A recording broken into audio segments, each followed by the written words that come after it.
It's time. Round 1. A new season, a new beginning. 13 riders, there can only be one winner. 3 hours of action-packed bar-to-bar racing is coming up. This is Big Buck 2020, live on Racer TV. Are you ready to go GNCC Racing?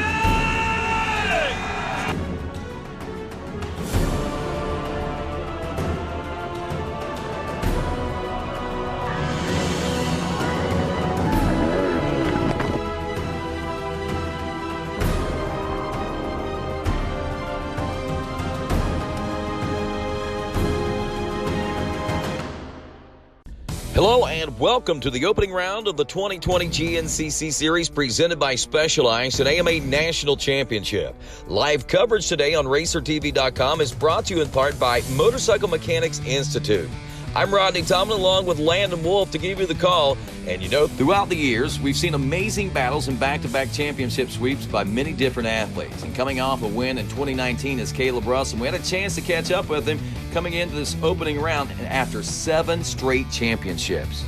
It's a little weird knowing that this is the last start to my professional career, and you know, I'm kind of shutting the door on myself behind me, but no, it's good. I really enjoy this place, and it's been pretty wet up this way, so this place is usually, when we come here and race, it's usually dry and hard pack and dusty, so we'll get a little bit of, you know, my last time around, it'll be probably some of the best conditions we'll have ever had here. So I'm looking forward to the race and looking forward to the weekend and looking forward to just starting the year and getting it, you know, underway. It's a long season and it goes by really fast, and you know, the last 10 years have gone by in a blur, and I'm sure this one's going to be no different. You know, we're standing here today, and it's the next thing I know, I'm going to be turning around and we're going to be leaving Ironman, and it's going to be the end of the year. So it goes by quick, and we're just going to try to savor every moment and do our best.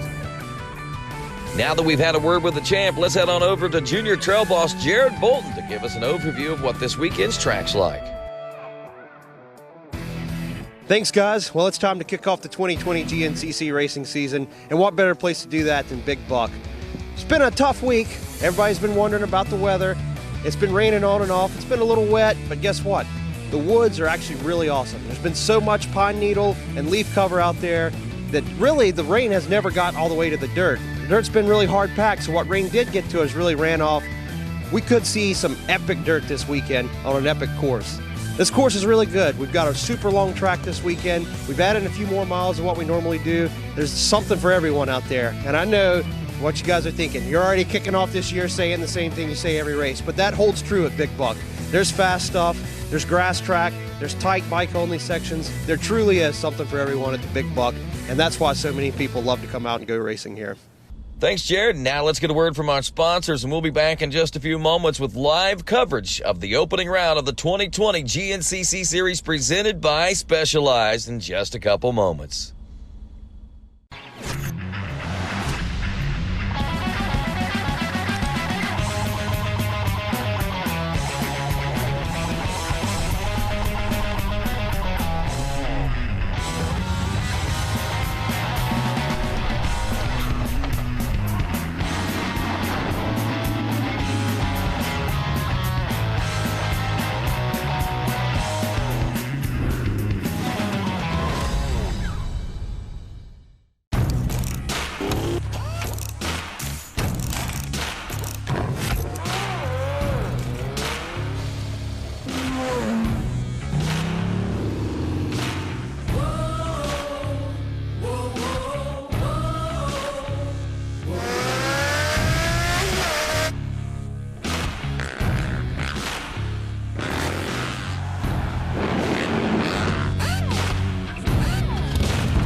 Live coverage of the 2020 GNCC Series on RacerTV.com is brought to you by MMI.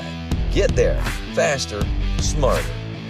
Specialized Turbo e-bikes. It's you, only faster. And by RockyMountainATVMC.com. Get ready.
And let's meet our starting lineup.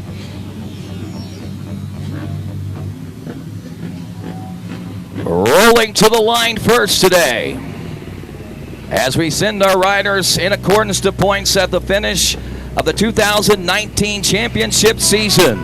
He rides aboard the number 1, hailing from Boonville, North Carolina, a 7-time GNCC champion, riding for FMF KTM Factory Racing. Ladies and gentlemen, put your hands together for Caleb Russell! Rolling to the line second today, aboard the number 989 from Williamstown, West Virginia, on the Rockstar Energy Factory Husqvarna Racing Husky, Bad Thad Duval! Coming with a fresh new attitude and a fresh new look. He won the season opener here 2 years ago. He won the season opener a year ago in Florida. Today, he rides aboard a brand new machine from Hodges, South Carolina, on a Factory One Sherco, Stu Baylor. Rolling to the line next, aboard the 114, a former GNCC champion, hailing from Australia on a Babbitt's Online Monster Energy Team Green Kawasaki, Josh Strang.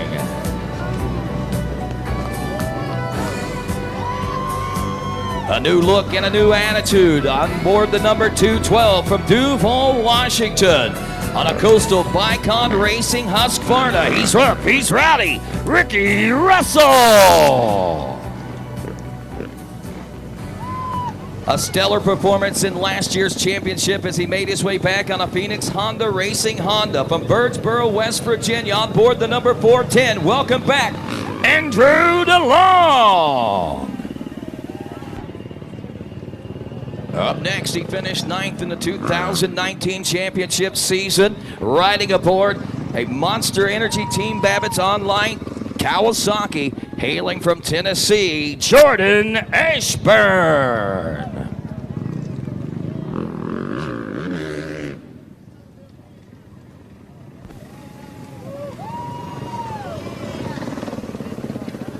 Rolling to the line next, finishing 10th in points, also on a brand new ride, a brand new attitude. The 314 from Belton, South Carolina, on a Factory One Sherco, Grant Baylor. And up next, the number 55 from Canada, on a Monster Energy Alpine Stars Canada Kawasaki, Tyler Medaglia. The number 860 from Winnemac, Indiana, on a Roos Factory Hoosier Off-Road Clark Racing FMX Paradise KTM, Talon Henson. The number 27 machine from Blacksburg, South Carolina. Welcome to the XC1 class on a Range Riding University, Kenda tire-backed Kawasaki, Evan Earl. Aboard the 523, a new look and a new attitude from Boonville, North Carolina, now on an Am Pro Factory Yamaha, Lane Michael. Making his pro racing debut late last season and making history in the process, winning the final 2 rounds of 2019. Aboard the 530 from Harrington, Connecticut, on an FMF KTM Factory Racing machine, Ben Kelly. And last and certainly not least, aboard the 376 from Coventry, Connecticut, on a Pilgrim Power Sports Factory Connection FXR back Kawasaki, Chris Canning. And that, ladies and gentlemen, your starting lineup for this first round of the 2020 GNCC Series presented by Specialized. And folks, everyone is excited to see what's going to take place. So many changes in the offseason this past year. Team switches, riders moving up, and of course the announcement of Caleb Russell and his final season, as he will call it a retirement at the end of 2020. However, he wants to win one more championship.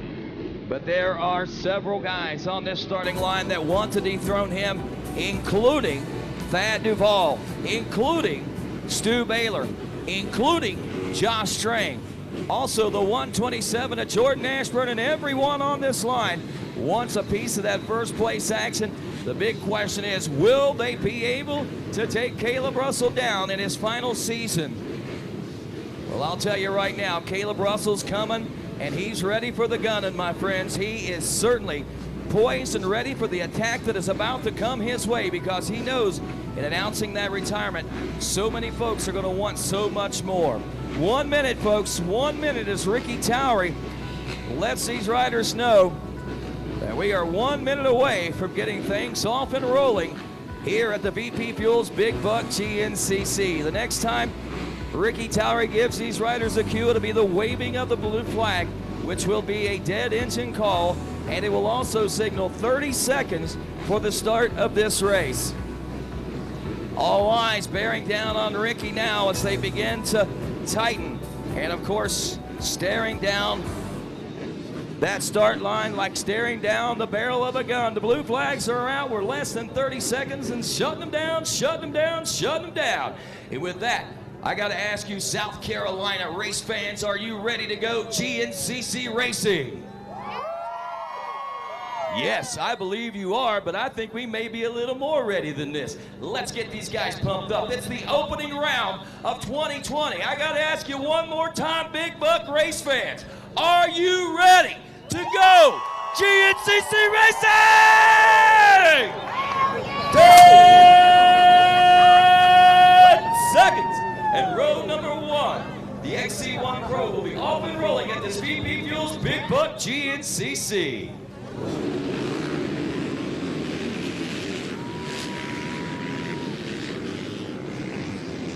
Rounding the first turn and into the second turn, Caleb Russell leading this one. Thad Duval in second. Lane Michael and Ricky Russell battling for third now as they head into the first wood section. XC2 250 Pro Class now. Simon Johnson, Sam Evans, Tyler Soriano, Heath Harrison, Lyndon Snodgrass, Liam Draper, Jesse Grom, Philip Cheney. Also Dylan Yearberry, Michael Witkowski, Ben Parsons, Jesse Ansley, Craig DeLong, Evan Smith, Benjamin Elko, Ryder LeBlanc, Thorne Devlin, Tegan Temple, Tanner Myers, Hunter Neuwirth, Christopher Vendetti, Trevor Barrett, Jonathan Garrar, Jonathan Johnson, and Cody Barnes ready to roll in 10 seconds.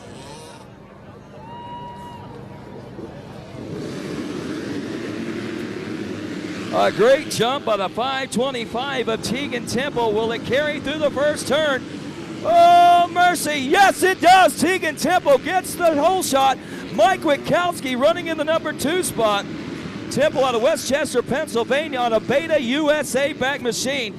Good to see the Betas out front early on here today as we go to the FMF XC3 125 Pro-Am. Logan Kiddick, Dylan Zimpel, Dominic Morris, Michael DeLosa, Benjamin Wright, Tyler Sylvia, Chase Colville, Jeremy Lelumet, Cole Madison, Joseph Ferraro, Nathan Thornhill, Nathan Federer, Jason Lipscomb, Zach Hayes, Jason Langenbach, Jake Froman, and Jason Range in 10 seconds.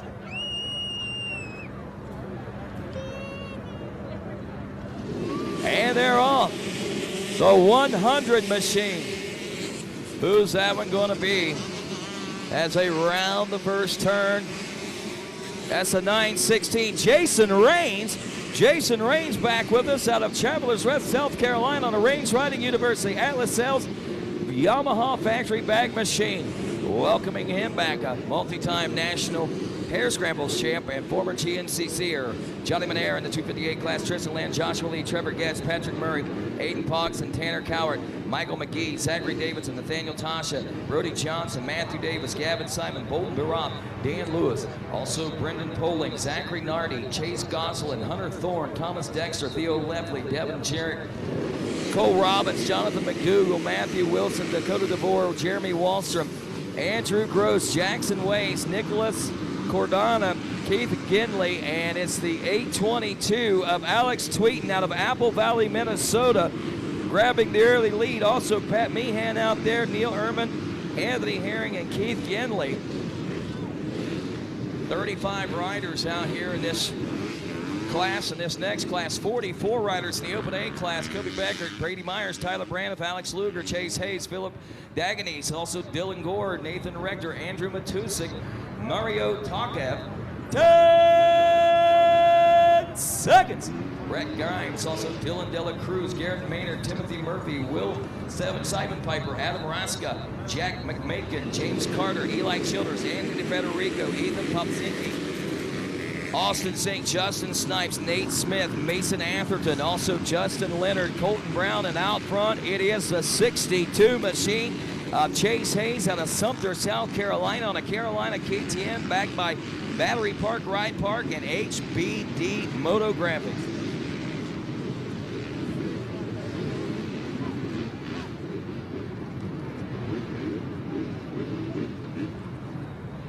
$150A coming up next in 10 seconds. Max Hernandez, Tanner Collins, Max Russ, Joshua Wyatt, Alex Metz, Ian Potter, Brady Nolette, Peyton Creed, Dylan Hicks, and Blake Yaharis.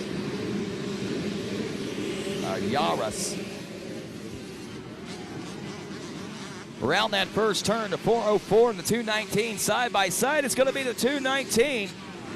That is Max Rust out of Iron Station, North Carolina on a Palmer Motorsports Fly Racing back machine. Up next, 4-stroke A lights, 36 riders in this one. Cole Whitmer, Alexander Patterson, Hunter Cleveland, Grady Faint, Tyler Palmer, Russell Smith, Cole Kirkhoff, Troy Lieberman, Travis Renaud, Joseph Cunningham, Ryan Piper, Mitchell Owenby, Matthew Cornish. 10 seconds. Braxton McGee, Blake Grindstaff, Justin Brazu, Jacob Oliver, Joshua Guffey, Adam Hollenkamp, Cannon Knupp, Cody Meeks, Kevin Dupois, also Hayden Dillon, Gatlin Welber, Nathan Davis, Colby Davis, Lance Machino, Kevin Cotton, Dalton Seals, Josh Fender, Dylan Carano, Justin Murphy, and your leader, the 429 of Cannon Knupp out of Fairmont, West Virginia on an Ampro Yamaha backed by MCI Racing and RG Motorsports. The VAT A30 Plus class, 21 riders in this one, including Joe Marsh, Surly Amancio, McKay Gomez, Jared Hoffman, Jake Harold. Also looking at Norbert Ansay. 10 seconds. Lorenzo Sanchez, Robert Johnson, Buddy Barnes, Sidney Souza, Lamarcus Stewart, also Calvin Reeves, Nathan Allering, Kyle Dangler, Brandon Peterson, Travis Beam, Matt Modick, Sammy Doris, Savano De Fera, Clay Davis, and Haitik Barbosa. It's the 3-6-0 with the early lead in this one.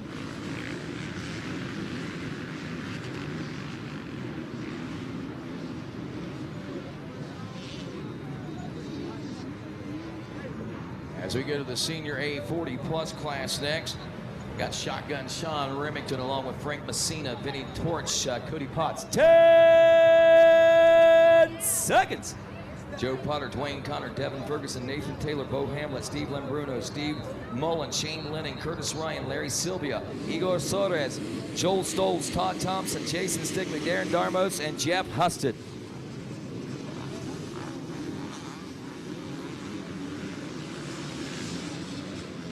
The 054, that's Frank Messina, Smiling Frank out of Campbell Hall, New York. Smiling Frank on a P27 off-road Shell Dresters Racing Tucker Rocky back machine. Junior AB 25 plus class coming up next. Got riders like Sam Forrester, Matt Bruffy, Patrick Billings, Brant Marriott, Aaron Miller. Also Carl Dollarhide, Austin Franklin. 10 seconds. Nick Mellinger, Zachary Nash, Tyler Brunton, Thomas Caldwell, David Mushino, George Kowalski, Ben Kowalski, Jeff McCarron, also Bailey Parker, Jesse Kildo, Cody Jeffers, Randy Bendel, Josh Siegel, Bill Zavindy, Andrew Boggs, and Dustin Simpson. 467, Thomas Caldwell from Denver, North Carolina on an Extreme Eco Blasting Artistry Florals Race City Steel backed machine. 250B class coming up next. We got Warren Frink, Clay Shingleton, Lucas Place, Jack Curtis, Carter Holzer, Joshua Comer, also Trent Gaither, Ryan Tucker, Hunter Morris, Ezra Prine, Jonathan Matheny, Trenton Heron. 10 seconds. Justin Moulton, Ryan Grog, Dakota Turner, Dylan Turner, Jonathan Knopf, also Gunnar Cranenberg, Joshua Gannon, Wyatt Schumann, Jeremy Houston, Ethan Dingle, Gerald Nicholas, Cameron Madison, Parker Todd, Aaron Waldrop, and Michael Tokar. 404, Ezra Prine, Sneaking by on that one out of Shinston, West Virginia on a Factory Connection of Chirby's 100% Speed Lab back machine. 150B coming up next. We got Peyton Gwynn, Peyton Simmons, Joshua Klauchek, Anthony Blackburn, Davis Jacopis. 10 seconds. David Knickerbocker, Carson Mannheim, Toby Cleveland, Christopher Eddy, Andrew Tinker, Jacob Harmon, Nicholas Marlowe, Austin Lane, Cooper Jones, Julian Wojcicki, and Lucas Grounds. The 912 Lightning Lucas out of Martinsville, Indiana. See if he strikes today. Woo, 321. That is Peyton Gwynn from Parkersburg, West Virginia on a Dunlop of Chirby's Crash Addicts back machine.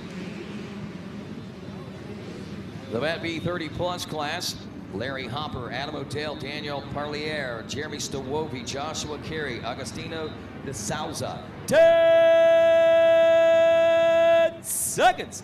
Josie Ramos, Ian Smith, Daniel Brown, Corey Tolliver, Charles Scott, Cody Hosta, Ambrose Kolotsky, Christopher Wagner, Michael Richards, Ross Kennedy, Jeremiah Taylor, Michael Manawald, Jerry Farrell, Joshua James, Charles Becker, Ernest Martin, Devison Goulet, Gary Green, Jeff Simmons, and whoa, 473 Kawasaki ride.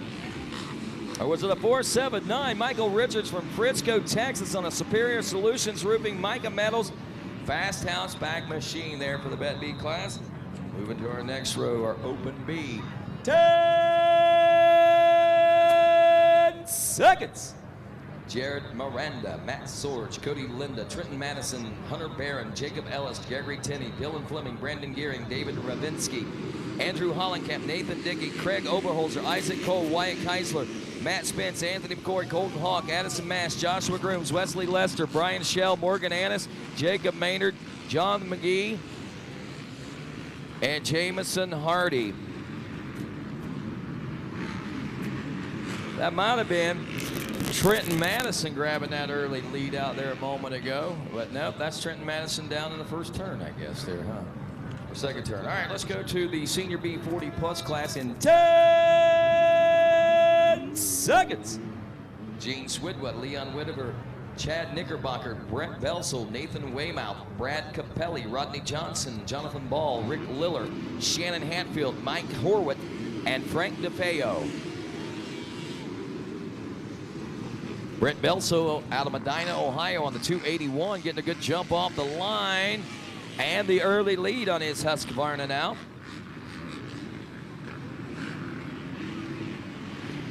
And one last class, the 4-stroke B Lights class, getting set to roll next with Jesse Groves, Bryce Alkire, Corey Mahalik, Jeffrey Franklin, Austin Hovatter, Austin Sentinel, Trevor Golden. 10 seconds.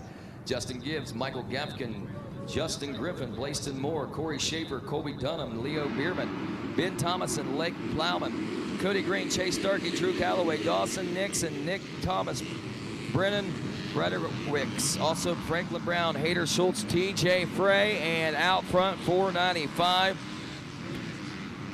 485, Drew Calloway from Denver, North Carolina on a Mica Metals Mobius Motorex back machine. Also Cole Henderson, Aiden Jacobson, and Brandon Reed all in that class right there. So that's going to wrap it up as we have nearly 400 riders out here on the racetrack today. My sheets say 384.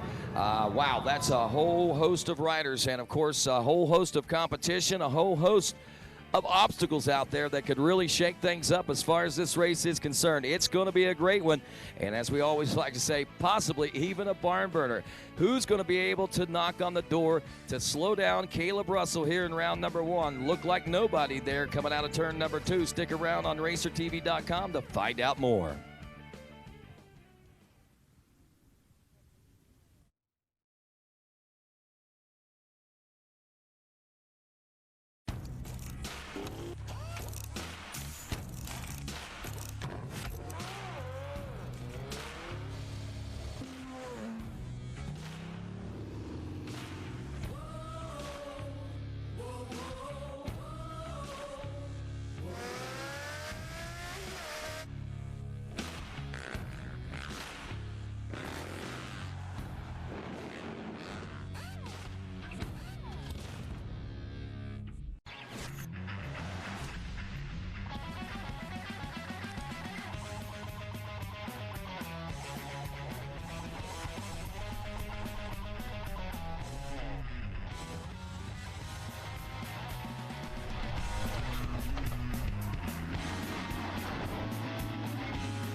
The action is just heating up, and we're just getting started.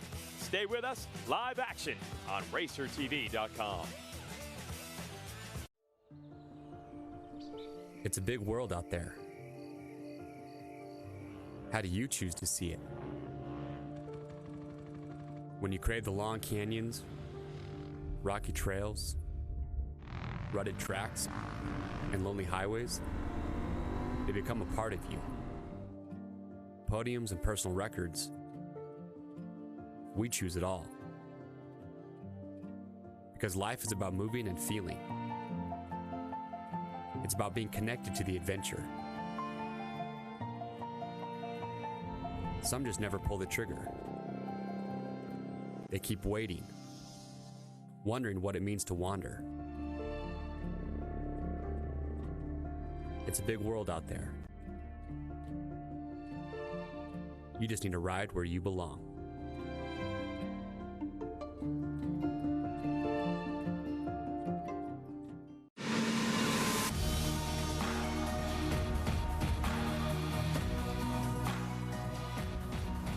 Inside every Yamaha lives the heart and soul of a competitor. The DNA of a champion. When you ride with us, it revs your heart and becomes a part of you too.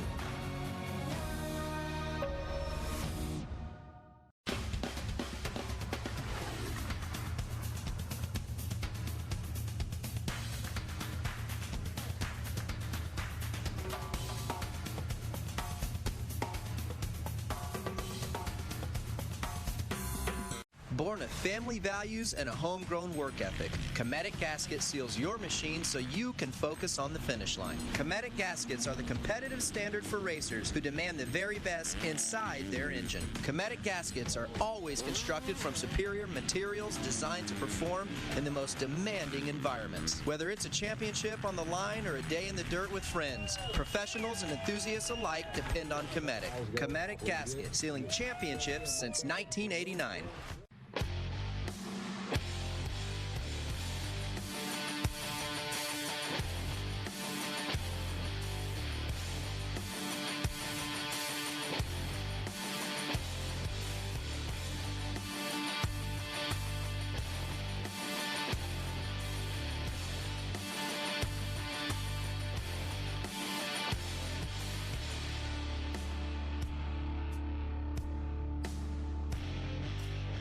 Welcome back to GNCC Live on RacerTV.com. I'm Rodney Tomlin along with Landon Wolf and Alicia McCormick as well as we bring to you the coverage of the opening round of 2020.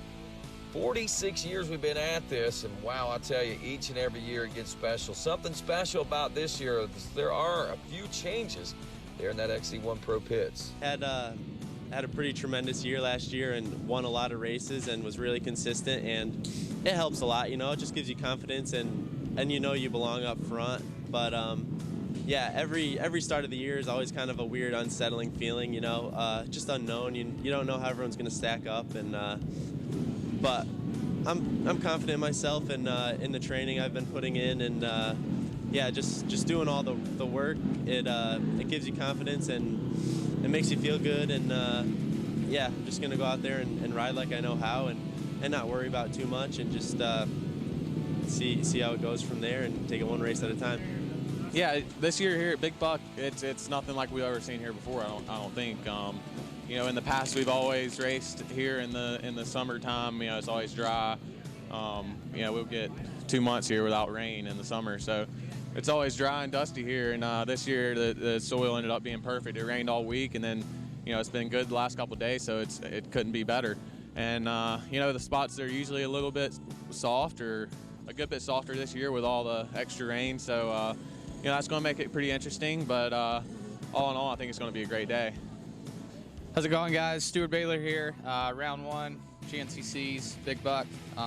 Obviously not far from the house, and we're looking forward to it. New team, so different colors than anybody's ever seen me on, because I've only been on one color my whole life. So you know, I'm looking forward to it to see what we can do, and obviously GNCC is the whole different beast. So with that being said, I'm looking forward to it, and hopefully we can mix it up with the best today, and maybe put Caleb and Thad behind me and put a little gap on them. That would sure be nice. So we'll see how everything goes, and I'm just looking forward to highlighting these bikes and seeing what we can really do with them at a GNCC. Live coverage of the 2020 GNCC Series on RacerTV.com is brought to you by MMI. Get there faster, smarter. Specialized turbo e-bikes. It's you, only faster. And by RockyMountainATVMC.com. Get ready.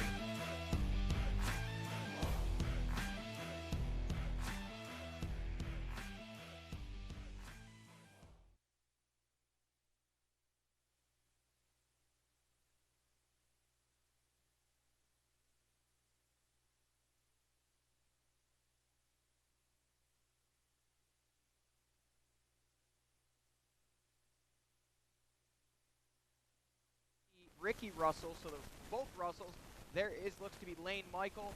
These guys are well into the first lap. There is Andrew DeLong, the Josh Strang, the 114 machine.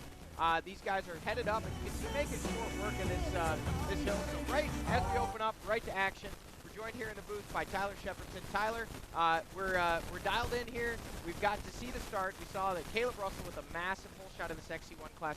There is Stu Baylor, the 514. Now here's weird. Sherco machine after his entire career on KTM.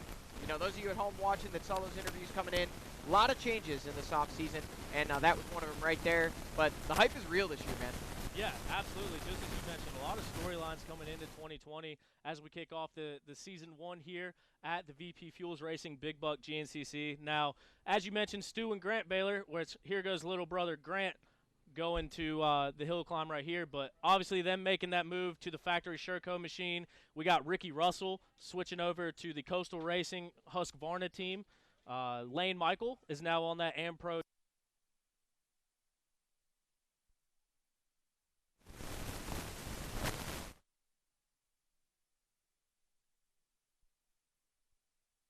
storyline going into this is going to be Caleb Russell's first race. Yeah, absolutely. And Caleb Russell's been a staple in this series for many, many years. So for him to make the announcement just a few short weeks before the season opener that this would be his last season of full-time competition, that was a bombshell dropped on the fans. Obviously it's something his team was aware of. We're seeing XC2 work their way through. We saw Mike Wachowski, the 282. Another rider who's changed teams there now to the factory Yamaha NFAB AmPro team, new to that team after several years with the factory Beta squad. So here comes your XC2 guys. Can't make out the numbers on all these guys, but man, they are just wheel-to-wheel battling, and always an exciting class to watch, that XC2. But yeah, so many changes in this off season. So folks at home, a lot of different colors, a lot of different numbers, a lot of new riders joining our top XC1 and XC2 classes. So it's going to be an exciting day, and we're going to fill you in as it goes and as all the action unfolds. But as we saw on screen right when we came back from commercial break there after our starts, Caleb Russell still appearing to be leading there. Ricky Russell in second, and just a lot of battling and action going on up front in that XC1 class. Caleb Russell grabbing the whole shot there. I believe it was another rider who grabbed the whole shot in XC2, but Mike Wachowski made short work of him and had the lead as soon as they went into the woods pretty much immediately. So many things going on. So many storylines to follow, and think about it, folks. This is just round 1 of 13. The hype is just getting started, but for 2020, the hype is very real. Yeah, we saw a couple red bikes coming through in the front of that XC2 class as well as they make their way up the hill climb here. Jonathan Johnson, I know he got a decent start. I don't know if one of those was him up front. We also got Cody Barnes on that Beta, so a couple of red bikes that we notice as we take a fly over here down our pro rows. This presented to us by VP Fuels. So awesome to see and finally be here at round 1, kicking things off. We missed last year at Big Buck. This year we didn't get rained out. It actually came out to be perfect as we switch over here. It looks like these are some riders further back. I thought we were getting a shot of our leaders, but this is actually back quite a ways back from where we were just watching them at the FMF hill climb there. But a lot of hype coming into this weekend. a lot of people pumped up for the race, and then of course there's always those naysayers that think that it's going to be too bad, there's going to be too much rain, it's going to be too muddy, but apparently they've never been to the Big Buck property because this place could take just inches and inches and inches of rain, and minutes later the track could be really good. And never had any doubts about the track coming in. A lot of concerns last year revolved around the parking. That's what had to happen for the cancellation. Just weren't able to get the big rigs in and out. But as you said, 24 years. First year racing here was 1997. And this is a shot of the FMF PowerPoint. This is the creek jump up and over the famous Big Buck Creek down here at Henry Turner's Big Buck facility. And it looks like we've got our leaders coming, Tyler. Yeah, absolutely. Looking like he's making his way over, and those are actually, looks like our leaders have already been by here. As you see the white number plates, so yep, this is some of our A-class riders making their way over the creek. But Johnny, you raced yesterday, and you've been racing here since Big Buck has been around. Have you ever seen better dirt at the Big Buck Farm than what we're seeing today? No, without a question of a doubt. I mean, that's kind of what I was getting at there with a lot of the chatter coming in to the last 2 weeks was, you know, the forecast was calling for rain. It was just rain on top of rain, the cold temperatures. Everybody's saying, you know, we need to cancel this. We can't have this. We can't ruin our rigs. We can't ruin our machines. And, you know, I was pretty adamant about the fact that based on the weather forecast I saw, we were going to have perfect dirt in great racing conditions, and man, I'm glad I turned out to be right. You know, the dirt, literally, as you can see there in that shot, could not be any better. These bikes are not at all muddy. There's a ton of grip in this Big Buck soil, and it's just provided for great racing. We saw it yesterday in the ATVs. We've seen it throughout the youth races throughout the weekend, and we saw it again this morning in the 10 a.m. race. So the racing action has been fast. It's been furious. The grip in the track has been amazing. The track is held together better probably than it ever has when it's dry and dusty. We're not getting those chuck holes. So what it's doing is it's allowing more riders to kind of stay in battle for those top positions. And it's just great racing, great conditions, and I don't think we could have scripted it any better than what we're looking at here on screen. No, I think you're absolutely right. And I actually got the opportunity to jump on an e-bike and cruise around the track yesterday with XC2 Pro Trevor Barrett. So got to see the track firsthand. And one thing that I also noticed about this track, it seems like this year at Big Buck, we could see the most lines opening up and developing throughout the race as well. A lot of different lines, a lot of open sections, and taking that year off to heal, I think, really for the land to develop into what we're racing on today. So I think that's going to be a key to the race, is really staying off the main lines and finding a shorter way around the track. Yeah, absolutely, no question. I mean, if you look at this course and the woods and the condition that they're in, you know, giving this place one year off was just what the doctor ordered.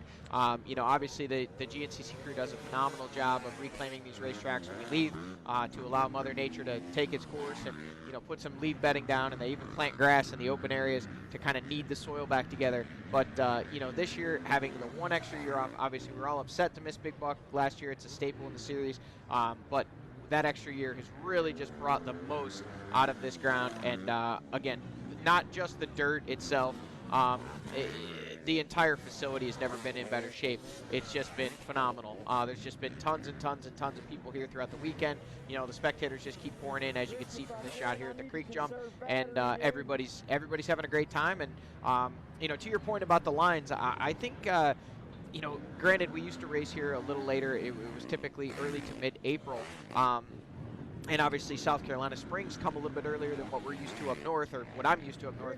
But I think one of the big factors here is there's less vegetation than we're used to seeing here, so that's what's opening up those lines. Oh, here we go. And this is a no-no. You do not roll the creek jump. This creates a real issue here. You know, you don't want to roll off into that, or you will get stuck trying to go up the other side. If you're going for it, you got to go for it. If you're not going to go for it, you got to go around, like that guy's finding out right now. Oh, he was sideways. Oh, it looks like, judging by the crowd's reaction, I don't think he landed that. I don't. They might turn around, but you know, the arms were up. You could see the jaws drop, and it was kind of a delayed reaction. So I'm guessing that gentleman, I'm sure he's okay, but I think he might have landed a little bit sideways, a little bit topsy-turvy on the other end there, and looks like they're now pointing people to go wide, so I'm thinking he might still be there picking up that machine. This is always such a great feature here at Big Buck. People love the creek jump. It's a spectator and fan favorite. It's just great viewing, and you get to see these riders kind of send it over the creek. Yeah, absolutely. And Johnny, I was actually going to be racing the Open B class in this race, and this creek jump right here left me with nightmares last night. So not totally excited, or I'm not missing too much by not riding it. I'm much safer up here in the booth. But just like you said, where we saw that guy go up and stop, there is no rolling through that. I mean, it's a straight drop down on one side, and the landing is a straight drop up. So it's either all or nothing, as we see JoJo Cunningham right there on that Kawasaki. He was our youth champion last year. He made the move up at the last few rounds and did well as far as top amateurs and in that A class. So this will be his first full season as we see him hit the creek jump right there. Looks like no problems for JoJo. Yeah, there's definitely a lot of riders that seeming to second-guess their decision when they make that left there, and then they take a look at that creek jump and decide, you know what, there's a bypass here, I'm going for that. And it's not all that much longer. It's about maybe 10 to 12 seconds to go around there, so not huge time made or lost by going around, but you definitely don't want to come up short on that. I saw some skid plate marks in that yesterday, so I'm assuming some people came up a little short, and I could only imagine that that was a pretty rough landing. So it sounds like as we're looking here, we hear some bikes running in the background. We're just near where you're looking at this drone shot. We're actually pretty close to there is our Racer TV booth. We were just out of camera. So we're watching from this drone shot, and it looks, by the way they're angling the drone, we're expecting to see our XC1 leaders pop out of the woods here. They'll come right between that Ampro Yamaha rig and the factory FMF Red Bull KTM rig, and those guys are, and there they are. There is your leader, and it looks like it is still the #1 FMF Red Bull KTM of Caleb Russell, hard on the hammer, and headed down VP Fuels Pro Row. So there's the second place rider. It looks like maybe Thad Duvall. We'll have to, we'll know soon enough because they're going to be coming right to the finish here in about 30 seconds, Rodney. Yeah, and I'll tell you, Thad Duvall got off to a great start there. There's no doubt about that. We saw a good start also by Lane Michael on that Ampro Yamaha. Some I think he's invigorated. Ricky Russell on his new Coastal Racing Husqvarna was right there with Lane Michael. Those were the top 4 going into the woods section anyway. Well, it'll be interesting to see how this is all sorted out, especially with the new life that's been breathed into so many programs and all the changes so far this season. Yeah, speaking of that, Rodney, I mean, have we ever seen this many changes from riders and teams and new sponsors and just all the hullabaloo and the hype coming into the silly season really was silly this year. And that's the funny thing. I was trying to think the same thing. I don't recall ever a year where we've seen as much change across the board as what we've seen.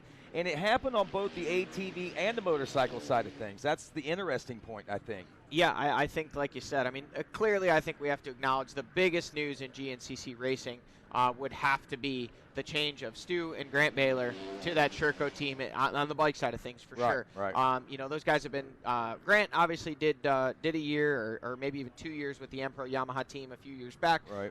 But Stu Baylor has been an orange pilot, orange bleeder KTM guy since he was on 50s. So for him to make a change, go to that blue and yellow and white Sherco, he said he just felt like it was the time. He wanted to help those guys develop a bike. And, you know, this is what we're seeing on screen right now. Now, there is Caleb Russell, the #1 FMF Red Bull KTM, and hot on his heels. I'll tell you what, I can't see the number, but I'm going to bet that's Thad Duvall. It's either Thad Duvall or Ricky Russell if we can get scoring to refresh there and find out, because they did just go through the finish line checkpoint.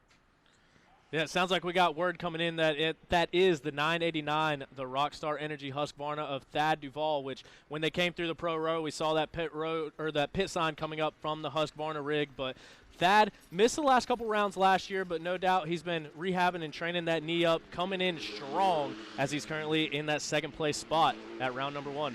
You know, I had a chance to talk with him, and like he said, you know, I say this every year, I feel better, I feel stronger, I feel more on point than I have any year coming into it, you know, and though that may sound like a broken record in one sense of the matter, you got to think about it. I think that he is telling the truth each and every year. I think we are seeing advancements out of Thad Duvall each and every time. So every time he says, I feel better, we recognize that throughout the season in his racing. Yeah, absolutely, and I think that goes across the board for all these guys. You know, the level raises every year, and just to stay the same, you have to be better. So to be better in comparison, you have to be that much better. And Thad looking really good here so far today. Right hot on the rear wheel of Caleb Russell. We'll see if we can get some timing and scoring up here soon, hopefully, so we can tell you exactly what our running order is for the top 5, top 10. Have they come through the finish line? Yes, they have come through the finish. But we were just watching them leave the finish line on that camera shot. So we're not having it update here, but we'll try and get you guys an update as soon as we can. If you're watching at home, hopefully your live feed is working there. We just saw that live shot of Jordan Ashburn coming through the woods there as he makes his way into this finish line chicane. And we can see that the green number plates signifying that XC2 class that they've already worked their way up physically. So as we got the results here, we'll turn it over to Rodney and see our running order. Well, that is Caleb Russell, and Ricky Russell is who we have checking in the number 2 spot on board the number 212. Jordan Ashburn, who had some phenomenal races in the latter half of the season last year on the 127 Babbitt's Online Team Green Kawasaki. He's running in the number 3 spot. There's Lane Michael, a top 4 position right now as he's running 4th. Andrew DeLong in 5th, Josh String in 6th. Jonathan Garor, he's an XC2 250 pro rider. He's up to 7th place already.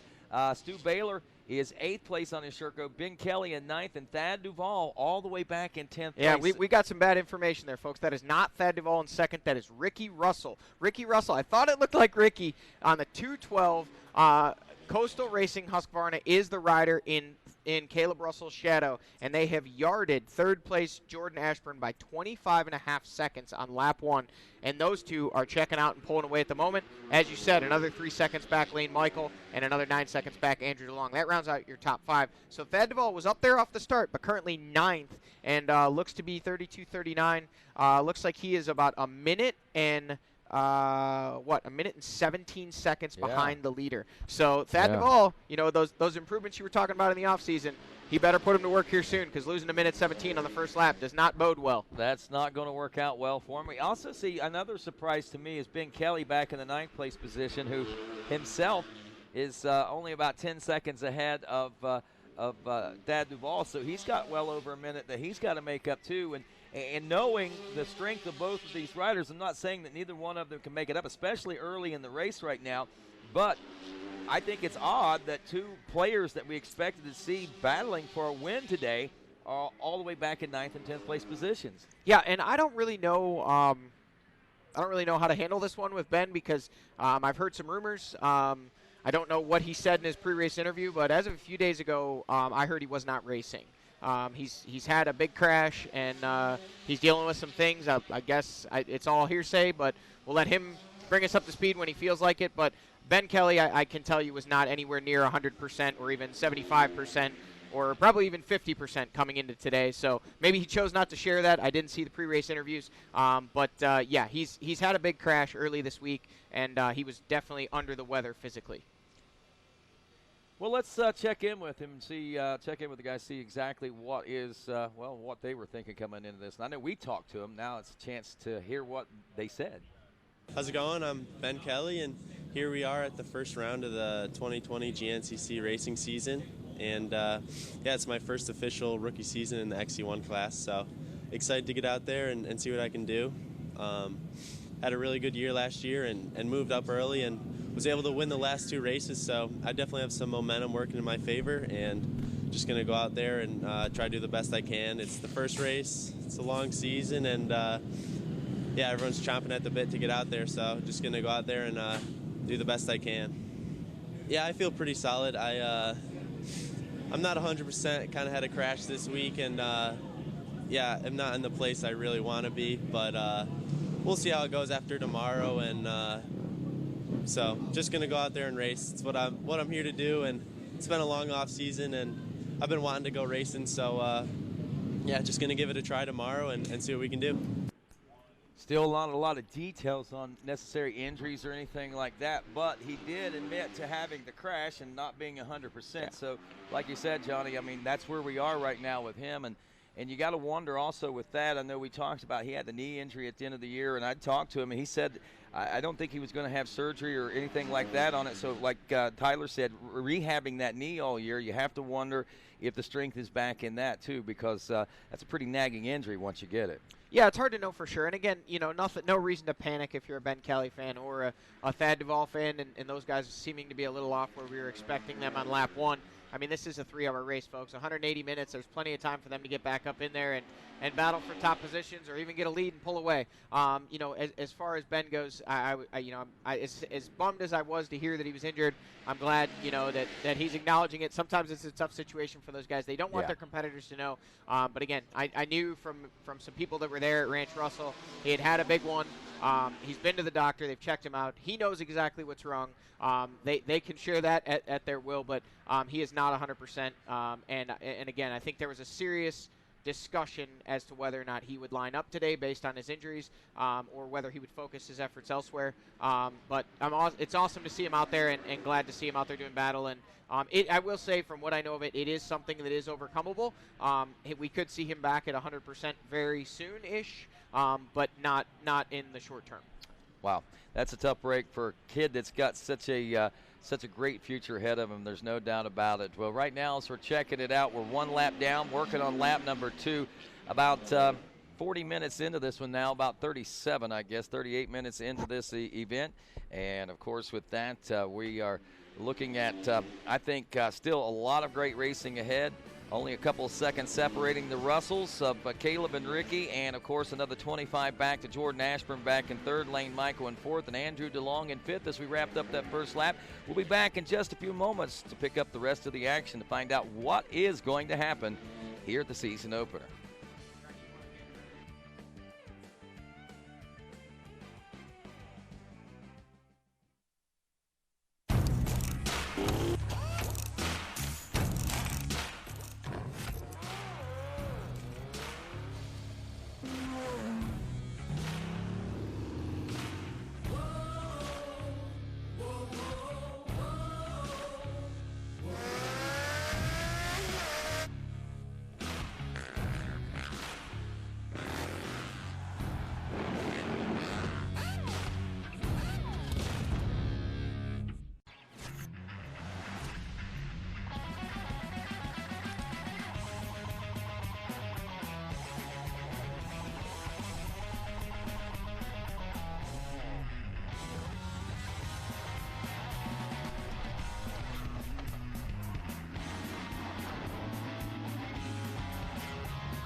Inside every Yamaha lives the heart and soul of a competitor. The DNA of a champion. When you ride with us, it revs your heart and becomes a part of you too.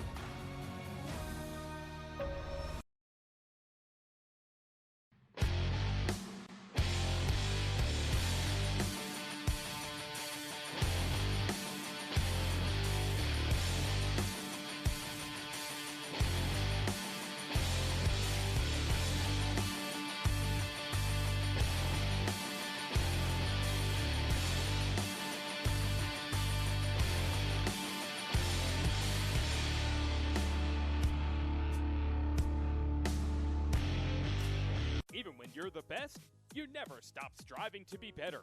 The all-new from the ground up 2019 Yamaha YZ250F is available at LoJack Cycle Sales, alongside the all-new YZ65 and YZ85, and refined YZ450F.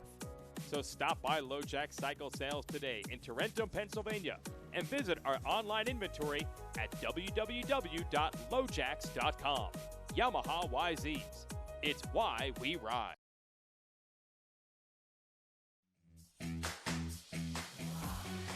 Well, I got the whole shot, and then the first lap, I kind of took it easy because it was a little slick, and then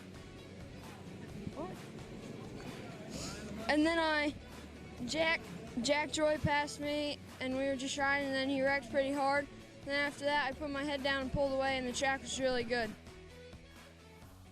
Race this morning, I tell you, early on in that race, a really good battle between a couple of Kawasaki's out there, but when the checkers finally flew, it was some total domination. But here we are, back here, lap number 2, VP Fuels, Big Buck GNCC, Rodney Tomlin, along with Tyler Shepherdson today, and also Johnny Gallagher, our own Johnny G, here with us. And I've got Miss Spartanburg with us today. This is Lindsay Burrell, and Lindsay comes to us out of okay, so you're right in this close in this area and everything, and of course with that we note that you are Miss Spartanburg. We talked to a Miss Sparkle City yesterday, and that's a little different, isn't it?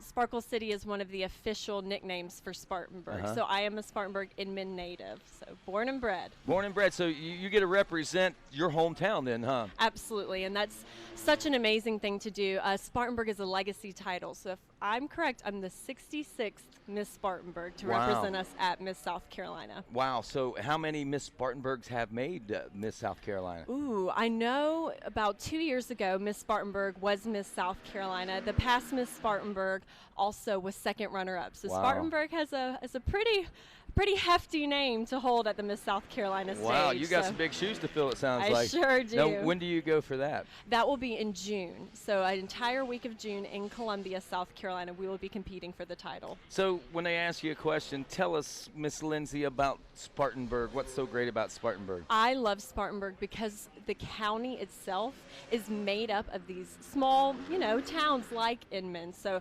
Spartanburg's extremely special to me, and it's a community like the racing community that I've grown up with my dad and my brother racing. Yeah, speak of that a little bit. Your dad actually a flat tracker, and your brother they flat track, right? Yep. So coming in today was extremely nostalgic. This is the coolest appearance I have had thus far, and I don't think I'll have one cooler for sure. I've been texting my father all the photos of the people I've gotten to meet and take pictures with, and he is so jealous. Absolutely. That is great. And you're also studying broadcasting. You're a junior, right? Yes, sir. I'm a junior at Winthrop University in Rock Hill, South Carolina. Awesome. And what are you thinking about broadcasting? I mean, here you are. How are we doing? You're doing great. I absolutely love it. I actually do an internship at Levine's Children's Hospital for the Ryan Seacrest Foundation, Seacrest Studios. So I'm used to interview radio as well. So it's awesome. That is great. That is great. Lindsay, it is such an honor and a treat to have you here. And thank you so much. And a thrill. And you're also going to be on the podium later today. Yes. Passing out the awards. So thank you for being on hand. And, of course, anybody here at the racetrack wants to talk. You take pictures or whatever. Absolutely. Come and find me. Now, you're going to be future Miss America? Yes, it'll be for the Miss America organization. So our future Miss America, I'm going to go ahead and put the weight out there. Put it out there. You want to talk to Miss America? Right here she is. She'll be milling around the pits. But thank you so much, Lindsay. Thank you so much for Tell having your dad me. and your brother to, and you guys come over to Steel Creek and check things out, yes, all right? Absolutely. Thank you so much. All righty, that's Miss Lindsay Burrows. Again, great talent as far as a beauty queen, and great talent from the broadcast career, I think. And more importantly, in my heart, she's a moto fan. She loves the off-road. She loves motorcycle and ATV racing, so you can't beat that. Johnny Gallagher joining us back in here as we're about 20 minutes or so, Johnny, I think, from possibly seeing a completion of lap number 2, but that's not necessarily the big news right now. I think just basically what we're looking at is Bjorn Hamrick. Nice to have you out here, my friend. All righty. Mid-East guru himself, Mr. Bjorn Hamrick, stopping by the Racer TV studios to tell everyone hi. Johnny back at this one. Not a chance to keep an eye on what's going on out here on the racetrack right now. And, of course, Caleb Russell, Ricky Russell, these guys really going at it, and here we go. Is this a... Now, these are some little bit further back riders here. A little bit further back here. Sorry, I grabbed the wrong mic.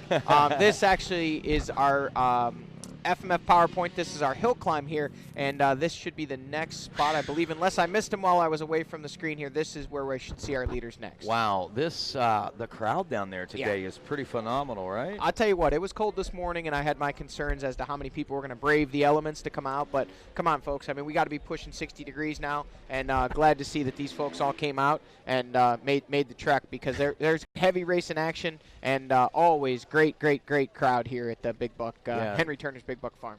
384 riders in this afternoon's race, nearly 400. That's one of the bigger afternoon races we've had in quite some time. You know, if we get 300 or so in the afternoon, we're doing pretty good. Now, 700, 800, 900, 1,000 riders in the morning, not necessarily a big, huge deal. I mean, it is. It's cool. Sure. But I think nearly 400 in the afternoon like this that's pretty impressive to me. So I'm pretty stoked on that. Can't figure out which one, can you? No, I'm on the right one. This one just doesn't fit my head right. Ah. I'm trying to make the adjustments. And, yeah, no, it's when you see that number, 385 in the afternoon, that is a very, very solid number for an afternoon race, and awesome to see. I mean, absolutely amazing to see, like you said, a phenomenal crowd here of spectators and also of racers here this weekend. I talked to some folks yesterday coming in. They said it took them an hour and a half just to get into the gate. They sat in line from out on the highway, and that wasn't because they were slow. It's because that's how backed up they were. That's how many people were trying to get into this place yesterday. Yeah, really, I can't say I'm surprised. I mean, you can see by the spectator areas here. I mean, this place is just beaming and brimming with people. You know, it's great. I mean, it really goes to show. You know, we talk so much about wanting to get people outside more and have more outside activities, and GNCC filling the void. You know, year after year, just growing the numbers and spectators, riders, and speaking of the racers, here they come. The number 1 FMF KTM of Caleb Russell jumping down off that bank. Look at that, never touching the water. Caleb made some statements and said he was going to come out, he was going to set a pace that he didn't think anybody else was going to be able to match. Well, right now, only one guy can. The 212 of Ricky Russell. And Ricky, well, I won't say surprisingly, but Ricky Russell was working that pace at the end of last year quite often as well. So Ricky really picking up where he left off, and I think the amazing and cool thing about that is being able to do that on a brand new machine and a brand new ride like that. Not that there's anything wrong with the machine, but just switching brands like that oftentimes can take a little adjustment time under race pace. You know, you might have practice pace and everything down, but man, I mean, he picked right up on race pace, and that's pretty impressive. I mean, probably as impressive as anything I've seen out of that young rider out of Duval, Washington. Yeah, absolutely. I mean, you know, the fact that he's been able to come out on a new machine, new team, and he'd been on that, you know, he had been on that Yamaha squad for a couple years there, was comfortable on that YZ450.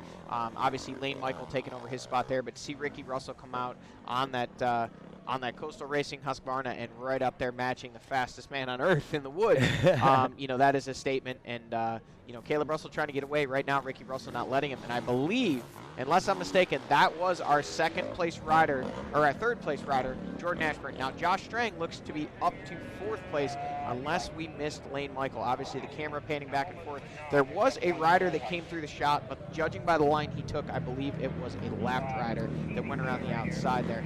Here we see the 410 Phoenix Racing Honda of Andrew DeLong. Was in that fifth place spot. Looks like he may still be there. Stu Baylor making up ground on that factory Sherco, and there goes, that was around the outside. That was Thad Duvall, folks.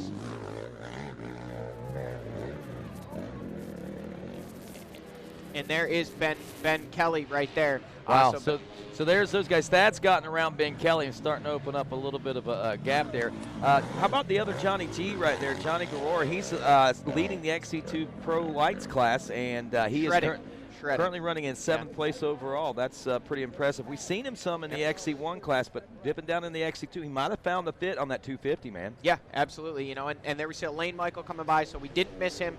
He was in 4th. Looks like he has dropped back now to about a 9th place position. And I believe we've got Tyler Shepardson down in the pits. Yeah, he's Eric Surratt working or speaking on behalf of that new factory Sherco team that houses both Stu and Grant Baylor. Tyler, you got an update for us down there?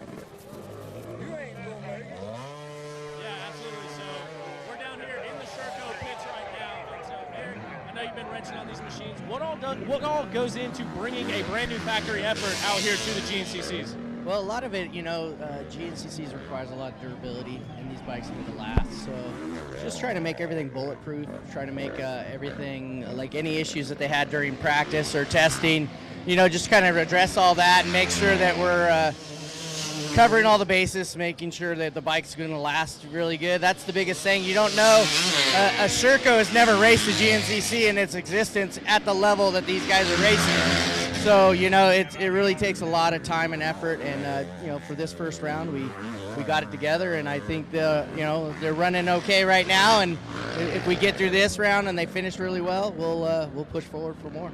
All right, good deal. And we talked to Stu Baylor, and one thing that Stu was adamant about it, that the ergonomics and the main things are all the same. So he said he's getting pretty comfortable on the bike, as well as Grant, and they both had good showings at the national enduro and everything. So what's the expectations going forward from here?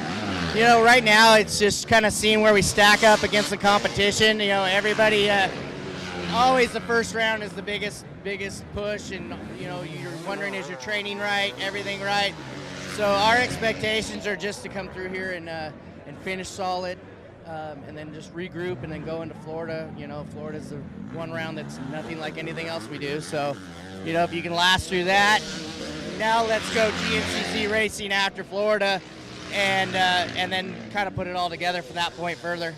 All right, well, good deal. Thank you. And there you have it, straight from the Sherco pits. One team to be watching out for the rest of the season.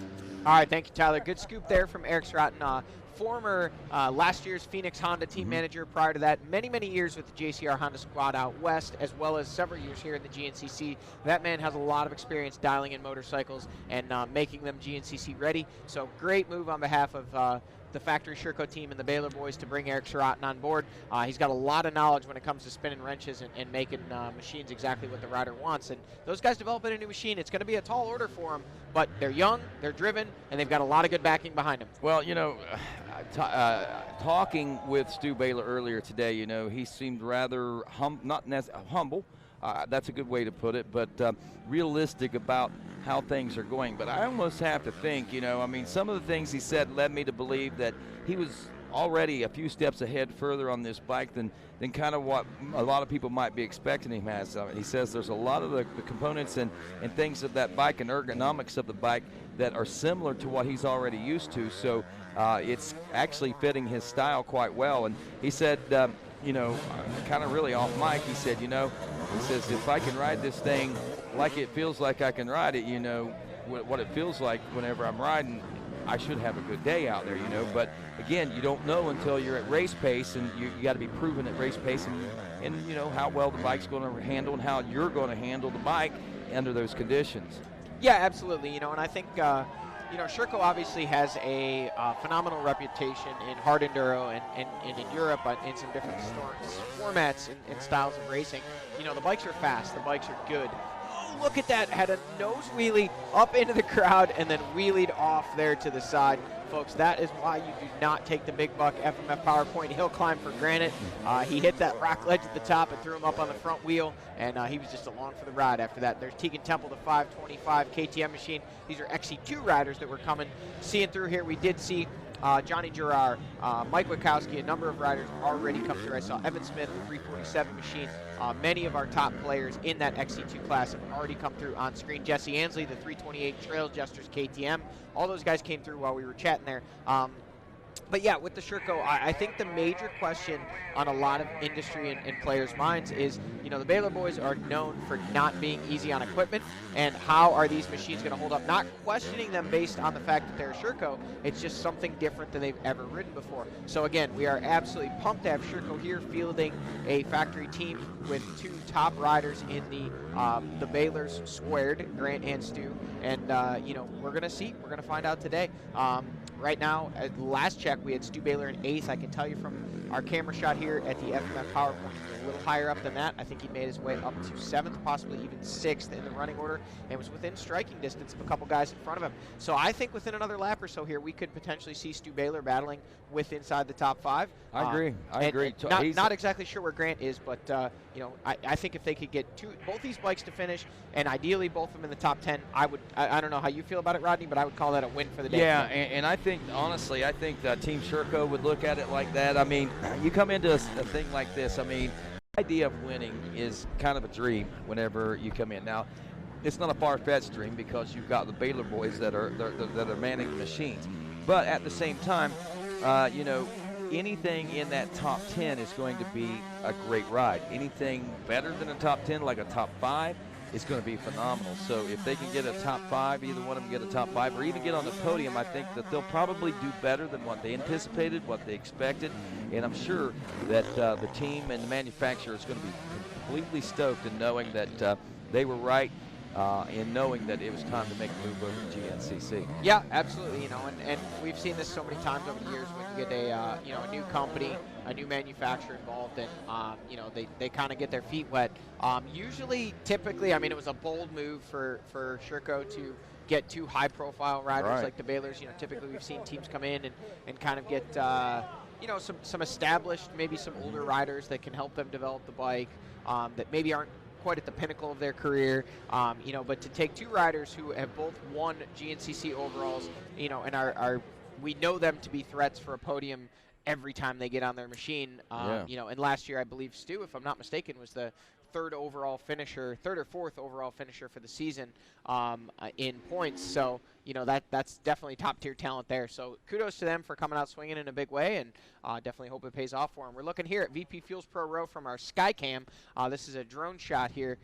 No, we don't have a helicopter. We've got one better. We got a drone. It can fly in the woods. It can come right down on top of these rigs, and it gets us the shots like these to show you. But, Rodney, look at that dirt. I mean, could you ask for better?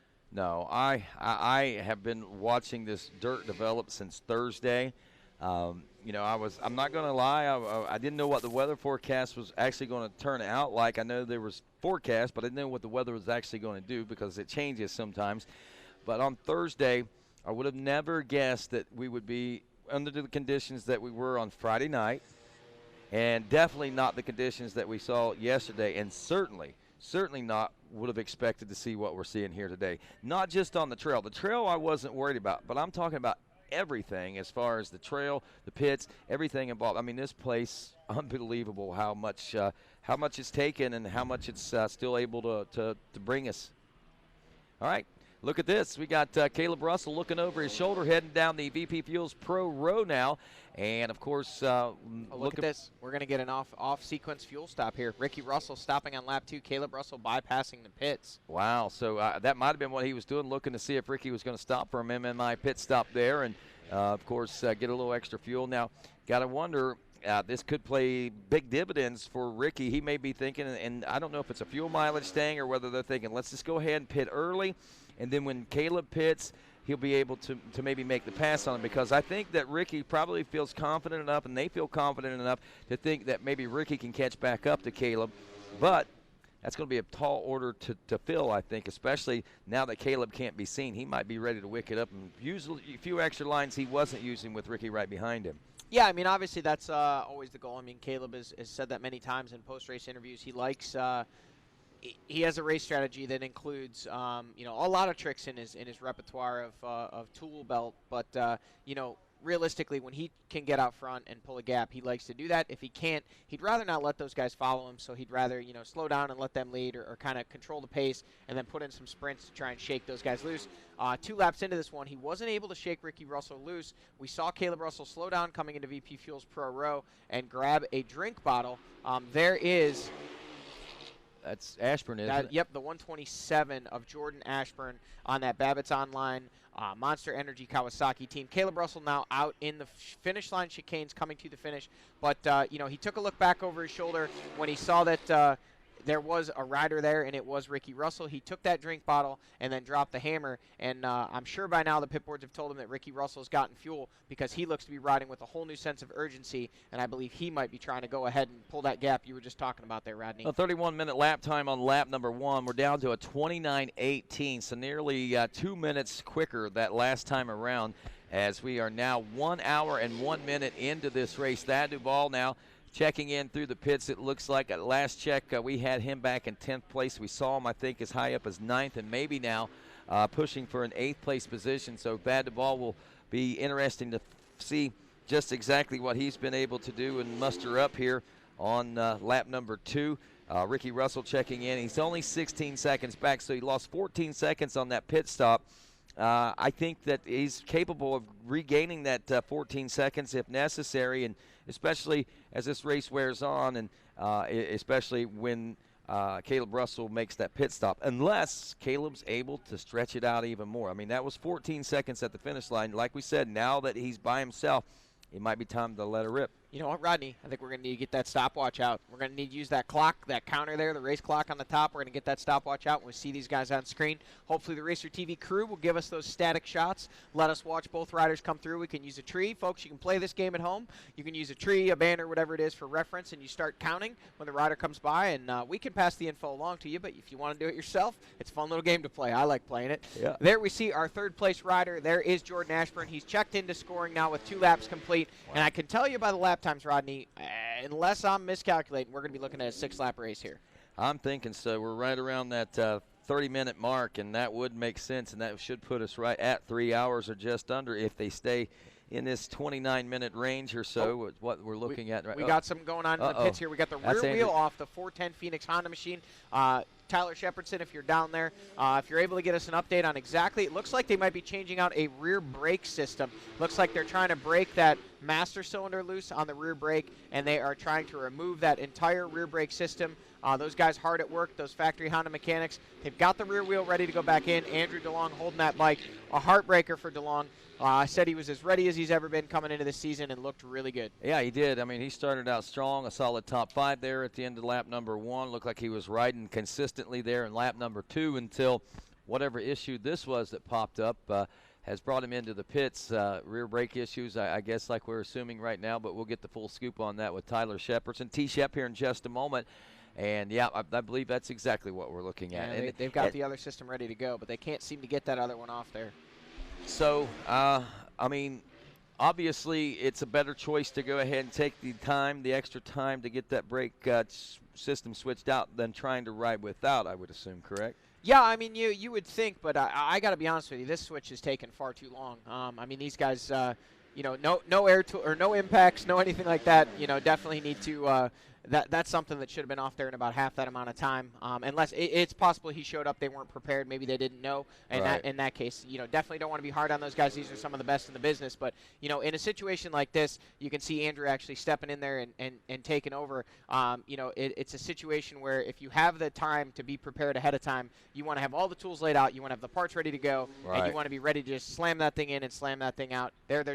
Now they're really getting on track. They're going to have that wheel back on. Andrew certainly should be able to salvage some points on today, but this is definitely going to affect his race for sure. Yeah, no doubt. Heartbreaker there. Might be inspiration for round 2 when we head to Florida here in just a few weeks, knowing how well things are going for him right now, and to see kind of the wheels come off for just a few moments there before he gets it all put back together. Right now, as we watch these laps turn in, we've got Russell and Ashburn 1, 2, and 3. Josh Strang up to a 4th place position now. Thad Duvall up to a 5th place position. Looks like Stu Baylor is 6th place now. Lane Michael after 2 in 7th. Johnny Garrour in the XC2 8th place overall, leading the XC2 250 class. Ben Kelly still in 9th place. Mike Witkowski now 2nd place in the XC2 250 Pro class, 32 seconds behind your leader of Johnny G. Looks like a good place for the new AmPro Yamaha rider Mike Witkowski, too, in a 2nd place position right now. Yeah, absolutely. Impressive ride for Mike there in 2nd place in that XC2 class and 10th overall. I mean, this early in the season to see the XC2 guys that high up in the overall, this early in a race really shows the pace that they're pushing. Obviously, Johnny Garrour and Mike Witkowski hard on the throttle, and doing everything they can. I'll tell you, 2 laps into this one, to see Ben Kelly in 9th, given the severity of what I understand his crash to have been and the shortcomings or injuries as I understand them, to see him battling inside the top 10 shows a lot about his grit and his character. This man is basically running on 3 cylinders out of 8, and for him to be out there, again, it is something that is rehabable, it is recoverable from. We've seen racers ride, race, and win with similar injuries, but he himself said it was early this week, so he's but 4 days from this big crash and this injury. To see him out there battling valuable points in the 9th place overall position, and I wouldn't be surprised to see him move up as the day goes on because he's a tough kid. Well, we're obviously watching the action up front with Caleb Russell, Ricky Russell, Jordan Ashburn, Josh Strang, Thad Duvall, Stu Baylor, and Lane Michael to see what's going to be going on with those guys. But let's take a look back in that XC2 250 class. And, of course, mercy, down there in the pit still. They are still working on this thing. For a rear brake brake change, this is just going horribly. Yeah.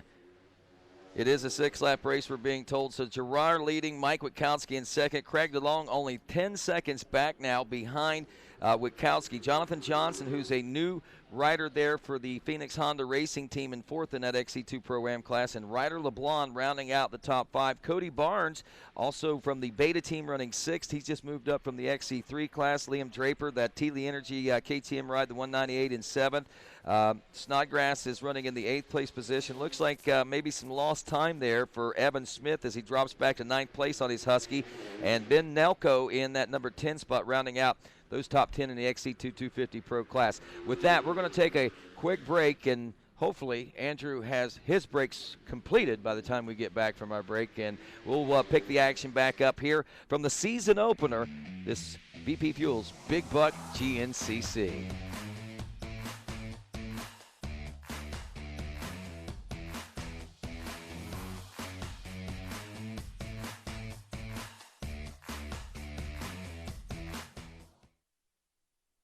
Born of family values and a homegrown work ethic, Cometic Gasket seals your machine so you can focus on the finish line. Cometic Gaskets are the competitive standard for racers who demand the very best inside their engine. Cometic Gaskets are always constructed from superior materials designed to perform in the most demanding environments. Whether it's a championship on the line or a day in the dirt with friends, professionals and enthusiasts alike depend on Cometic. Cometic Gasket, sealing championships since 1989.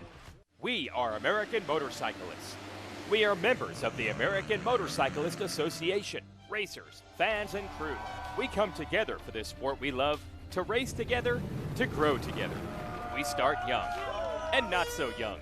We race motorcycles and ATVs. We become friends, we become family. We compete for weekend bragging rights and national championships. We make memories on the toughest off-road courses in the country and on the best motocross tracks in the world. Some of us aspire to the speed and poise of road racing or the fierce competitiveness of American flat track, and we honor our greatest champions in the AMA Motorcycle Hall of Fame. Through it all, we cheer, we win, and we lose. We are racing. We are the AMA. Race with us. Be part of the greatest sport in the world. Be an American motorcyclist. Join us today at www.amajoin.com/join-now.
Even when you're the best, you never stop striving to be better. The all-new from the ground up 2019 Yamaha YZ250F is available at LoJack Cycle Sales, alongside the all-new YZ65 and YZ85, and refined YZ450F. So stop by LoJack Cycle Sales today in Tarentum, Pennsylvania, and visit our online inventory at www.lojacks.com. Yamaha YZs. It's why we ride. It's a big world out there. How do you choose to see it? When you crave the long canyons, rocky trails, rutted tracks, and lonely highways, they become a part of you. Podiums and personal records, we choose it all.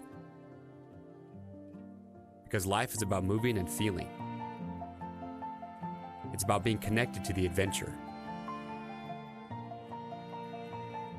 Some just never pull the trigger. They keep waiting, wondering what it means to wander. It's a big world out there.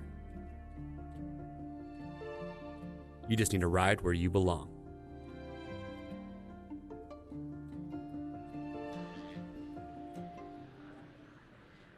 And welcome back to GNCC Live from Union, South Carolina. It's round number 1 of the 2020 season. The VP Fuels Big Buck GNCC Live coverage brought to you by your good friends at Motorcycle Mechanics Institute. I'm Rodney Tom, along with Johnny Gallagher. Tyler Shepardson also out with us. And speaking out with us, talking about the brakes a few moments ago before the break, Andrew DeLong got his brakes back on and back out in the race. And we head over to Tyler Shepardson in the Phoenix Honda Racing pits with an update. All right, thanks, Rodney. Just like you said, I'm down here in the Phoenix Racing Honda pits with Andrew DeLong's mechanic here. Now, we saw him come in, and we saw that whole back brake assembly system get changed. Talk us through it and what happened and how you're able to get it changed. Man, Andrew had a good start. Had 5th place, and seems like one of our guys, one of our crew said he had real brake problems, so we just went and got ahead and changed the whole thing just to make sure, he won't have any more issues out there. All right, so obviously you guys got a stacked field out here. Andrew, like you said, was running top 5, but looking to get right back in it. But how is it having the whole rig here and having the whole team out here, all 4 riders? Oh, it's a handful for sure, but I mean, we got the right crew with us, and we're definitely making it happen. All right, well, good deal, and thank you, and good to see all those Phoenix Racing Hondas out there. Thank you. Well, thanks a lot, Tyler. Great update. And so a rear brake problem. They weren't real sure what it was, so they changed the whole assembly, which kind of makes sense, I think. The only unfortunate thing was it was a little bit of an issue getting that changed. Waiting on our leaders right now here at near the 6.5-mile marker, a.k.a. the Monster Mile. Now, talk a little bit about this Monster Mile, Johnny. I mean, when we look at this, it's a nice smooth path coming into this, and I mean, there looks like a hill or something there past this, but what really happens in this Monster Mile? So just before it, it's actually a hill coming up out of the bottom. There's definitely some soft, ruddy sections down in there comes up, but this is typical hard pack big buck soil right here. And this is what the rain and the moisture and the snow and everything else that we've had has really helped out. It's put some grip into this. Normally, it's almost a polished blue groove hard pack. This year, there's actually some traction. We hear the leaders should be coming to the shot pretty much any moment. Even the monster can's getting excited. It's swaying side to side. I can't wait to see Caleb Russell and Ricky Russell. There he is, the #1 FMF factory KTM of Caleb Russell. You can hear him revving that lapper. He's hard on the throttle, and he's headed into the Monster Mile. Now, that's a long, tight section of trees there. We'll wait and we'll watch, and we'll see exactly what kind of a break. We last know that it was 14 seconds, Rodney, at the finish line, and I tell you what, I think it has stayed about the same. Yeah, so maybe somewhere, I didn't see the time, but I'm feeling maybe 20 seconds or so. Yeah, it hasn't grown too much, so Ricky Russell's done a good job of managing that gap. Now, keep in mind, to those of you folks watching at home, you saw Ricky Russell pull in. That was what we call a scheduled fuel stop. Ricky came in, got fuel. Being that he did stop on lap 2, and we know the range of these machines, there's no way that he's going to be able to go to the finish on that fuel that he has. He will need to stop one more time. He can stop any of the remaining laps, and that would give him enough fuel to make it to the finish line. Well, Caleb Russell, on the other hand, with 3 laps under his belt, if he makes it back to the factory FMF KTM rig, he will only have to stop one time in a 6-lap race, and he'll gain just those few valuable seconds of only having to pit once. This is a little longer track. The conditions aren't really bad as far as, I think, creating a havoc situation where gas mileage will go down or anything like that. So, I mean, looking at the big picture there, I mean, do you think that maybe they figured Ricky Russell's gas mileage, maybe he uses a little more gas than other folks and maybe needs that extra pit stop? Well, there's a lot of possibilities there. It could be a situation where Ricky is either they felt they were close on the timing or the distance available to them in the fuel. The KTM or the Husky does have a slightly different fuel tank than the KTM. I don't know the capacity of either, but it is a possibility that it may be a slightly smaller tank on the Husqvarna. There is KTM, the #1, Caleb Russell. He's out in those chicanes coming back the other way after the finish line, and he is hard on the throttle. There is your 3rd and 4th place riders, the teammates of Jordan Ashburn and Josh Strang, both in tow basically in that 3rd and 4th place spots, and looking good for that Babbitt's Monster Energy Kawasaki team. Yeah, Josh seemed to have some struggles, a little more struggles last year than what that Jordan seemed to really mesh with. I don't know necessarily the program, the bike, or just the things just came to easier for him there towards the end of the season or whatever the case may be. But something inspiring Josh Strang, it looks like. I know he's been riding with a few different people and so forth in the off season. Maybe it's a new life for him because, I mean, he's starting out strong here today, and having his teammate right there could be a good point to key off of as this race wears on. Yeah, absolutely. There is Thad Duvall, and quickly behind him there, I believe that was Lane Michael, possibly. Yeah. But I didn't see Stu Baylor. Well, maybe that was Stu. It definitely wasn't Stu. Up here's Stu right here. No, this is Lane. So I don't know who that was directly behind Duvall there. But anyway, there we see. So now Lane Michael has come through. I did not see Stu Baylor. I don't believe that was him because the rider that came through definitely had a Camelback under their jersey, which Stu Baylor wears a chest protector. Always has, probably always will. So unless he changed that up, I don't think that was Stu. But regardless, looks like our top 6 or 7 have made it by this camera shot here, and they are working their way towards the completion of lap number 3 here. And here is Ben Kelly, the 530 machine. Yep, there he is, Ben Kelly. So he was last checked, was 9th place spot. And now we should be looking, we're waiting and watching for Johnny Gerard, Mike Witkowski, and I'm going to assume that I missed Stu Baylor there. Now here, maybe we'll get a better shot here. Jordan Ashburn, the 127 machine, out in those finish line chicanes. We know when we last saw his teammate Josh Strang was right behind him, and there he is in that bright blue fly gear, and then cutting ahead now to the FMF PowerPoint. Caleb Russell up the FMF PowerPoint, and we'll see now it was 1850 when Caleb crested the top of the FMF PowerPoint. So we'll see if we can get a time back to Ricky Russell. 1 hour, 18 minutes, 50 seconds, Caleb Russell over the top. Oh, look at this. Oh, that was that Ricky? Yeah, it is Ricky. So it is 17 seconds. So he's kept it almost identical over the course of almost a full lap of racing. So Ricky Russell on the hammer, not letting Caleb Russell get away. Caleb Russell will have to pit this lap, so that's going to be at least 8, 9, 10 seconds there. Now, is this a bike-only section we're looking at right here? No, this was the PowerPoint from yesterday as well. We went up that same hill climb there. Oh, okay. This is the creek jump over yep. there? Okay. Creek jump goes the other way. This is the big hill climb with the rock ledge at the top. Ah, yes. I'm with you now. I'm with you.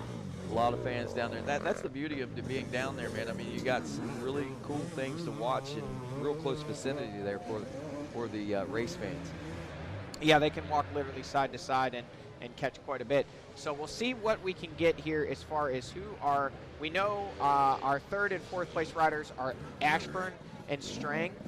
Thad Duvall, we believe, in 5th, and there was another rider kind of attached to him. May have been Baylor, just didn't really look like Baylor. So we'll see who that was and exactly what the running order is as they come through here in just a matter of a few minutes. We have seen just the top 2 through here. We've not yet seen Ashburn and Strang. So wow, a torrid pace for Caleb Russell and Ricky Russell as we are now approaching 2 minutes back to 3rd place spot. Well, I guess we're at a minute and basically a minute and 40 seconds. Oh, okay. Wow. Minute 40 it is right now. Man, they've gained 30 seconds on 3rd and 4th place in this last lap alone. They had a minute and 9 seconds that separated when they came through the finish line at the end of lap number 2. So. Yeah, because remember it was 1:18.50 at the top of the hill. We're at 1:20.50 right now, so we're at 2 minutes, and there's Jordan Ashburn. So just over 2 minutes back now from Caleb Russell to the 2nd or to the 3rd and 4th place machines of Jordan Ashburn and Josh Strang. So Caleb Russell and Ricky Russell are stretching this thing out. Strang's starting to look kind of aggressive out there. He might be starting to put some pressure, trying to pick the pace up with Jordan Ashburn to try to bridge some of that gap back. Yeah, and it's looking like he's either that or he's just seeing that 3rd place position there, and he's saying he wants to be on the podium, and that's always a tough situation when you're at your teammate. I think those guys at High Voltage last year came down to the 2 of them in the last couple turns. Looked like Ashburn was going to get his first podium of the year, and Strang rustled away from him there with just a few inches to go. Well, so I would almost and have now that was Thad Duvall. That was definitely Thad Duvall, and it's Stu Baylor. So I didn't recognize him. He looked a little bit different, but there is Stu Baylor now up to the 6th place spot, right on the rear wheel of Thad Duvall. So those guys 5th and 6th, and they are through at the FMF PowerPoint. Next up, we should see, and there he is, the 5:23 of Lane Michael on the blue machine that just came through our shot there. So that is your 7th place rider, and that's a lapped rider there. Next up should be Ben Kelly on that 530 KTM machine. Seeing some of the Sherco guys down there. Good to see the new teams and new shirts out in the woods for sure. One thing checking in down on the riders that made the decision to pit in that first lap. So coming through on the 2nd lap, Ben Kelly, he actually pitted. Couldn't see all the way down to the Kawasaki pit, so I'm not sure what those guys did, but it's cool to see Jordan Ashburn and Josh Strang both pushing each other as they try to close that gap on the first and second place riders. One thing about Strang is actually the only other competitor in the XC1 field that has won an XC1 championship. So no doubt he's using some of that veteran knowledge to help push his way up through the pack, as I'm sure both of those guys are very hungry for a podium here at round 1. Yeah, Josh Strang obviously has his teammate there in Jordan Ashburn. And those guys, they're going to go a little bit easy on each other in terms of how they're battling, but they're definitely not going to go easy on each other with a podium on the line. With the podium on the line, they're going to push each other. They're going to push hard. And there is Grant Baylor. So that's the kind of one of the first shots we've seen today of the 314 machine. And looks like he has gotten the 282 of Mike Witkowski hot on his heels. Now, has Witkowski made the pass? I did not see Johnny Girard. Oh, okay. Maybe he has. I think he might have came through when we were doing our mic switch and our chatting there. So we'll assume we missed him until we find out otherwise. But he was about 45 seconds back of Johnny Girard last week new, and Johnny Girard leading that XC2 class on that Trail Jesters KTM back machine. And Johnny was another rider, too, that, as we mentioned before, he missed a lot of last year. So it's awesome to see him jump right back on the bike and pick up right where he left off. We saw him get a podium at Snowshoe. He was really excited about that the year before last, and then really wanted to keep that momentum rolling into 2019, but unfortunately had those injuries that kept him sidelined there for a little bit, but clearly has been training hard and working hard to get back at it as he's leading this XC2 class. And then Mike Witkowski making good work of that bike switch, jumping on that 250F, which last year he was on a two-stroke all season. So I know he said earlier preseason that he was very excited and a lot more comfortable on a four-stroke machine. So awesome to see him putting that to work and running top 10 overall here. Yeah, absolutely. A great run for Witkowski. And, that's a crazy story with Johnny Girard. I've heard some bits and pieces of it. Would love to someday get the rundown from him on exactly what happened. It was not actually injuries. He had some. He was having some medical issues. He went in and got checked out. Ended up being, from what I understand anyway, not speaking for him, a crazy misdiagnosis where some a mass that showed up on an X-ray they believed to be cancerous, and they felt several doctors diagnosed him as having cancer within his lungs, and it was leading to some other issues, and it turned out to be, I don't remember all the details, but it turned out to be something completely unrelated. It wasn't cancer, and he spent all of last season or several months undergoing treatment and research for what he thought was a serious life-threatening illness, and ended up to be not. So great news, and he's just excited to be back racing and doing what he loves and to be able to do it.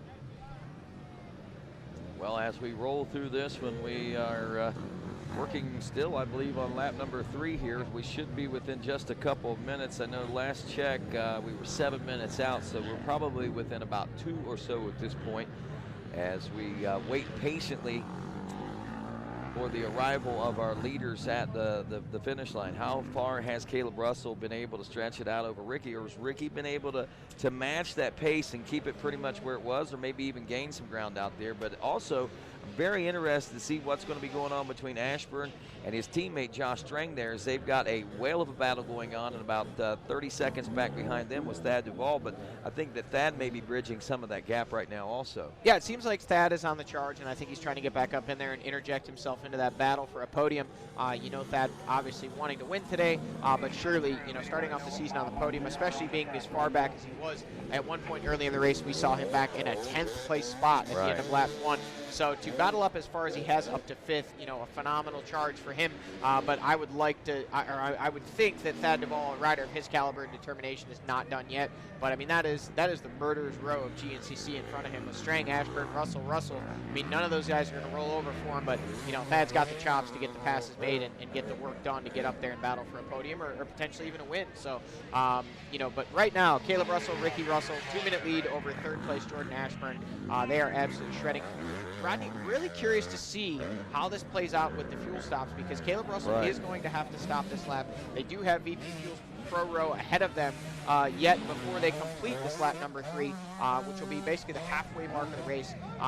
curious to see how this pans out, because Caleb's going to have to give up at least 8 to 10 seconds. They're coming in, getting fuel, getting a drink of water, and getting that new that fuel. And then after that, they're going to be basically, you would think close to wheel and back battling over that top spot, with Ricky Russell only being about 16 seconds back. He'll be in the same corner with Caleb, and it'll be a whole different race from there. So definitely be interesting to see how that plays out, Rodney. I think you're absolutely right.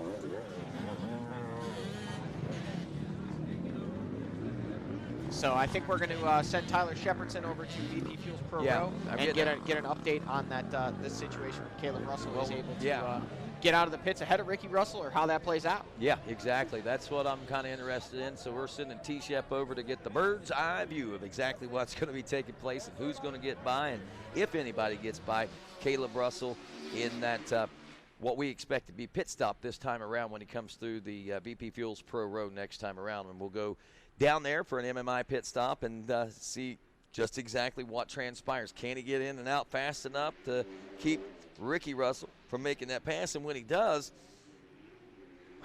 how intense are things going to get? I mean, I think that, but and here backing back up and going back to the case where Ricky actually pitted a lap earlier, what we expect was a lap early, and going to have to pit again. I would imagine that Caleb's probably keying in on that same exact thing.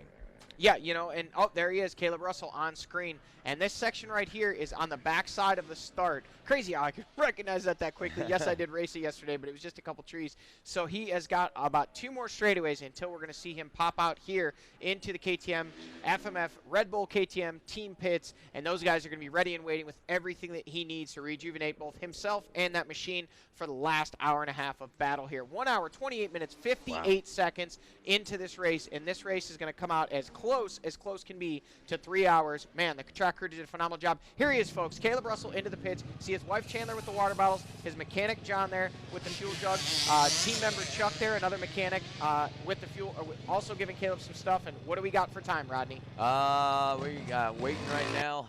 So we'll watch when he pulls out. All right, let's throw it down to Tyler and see what's going on. Did anybody get by? Is Ricky coming by yet?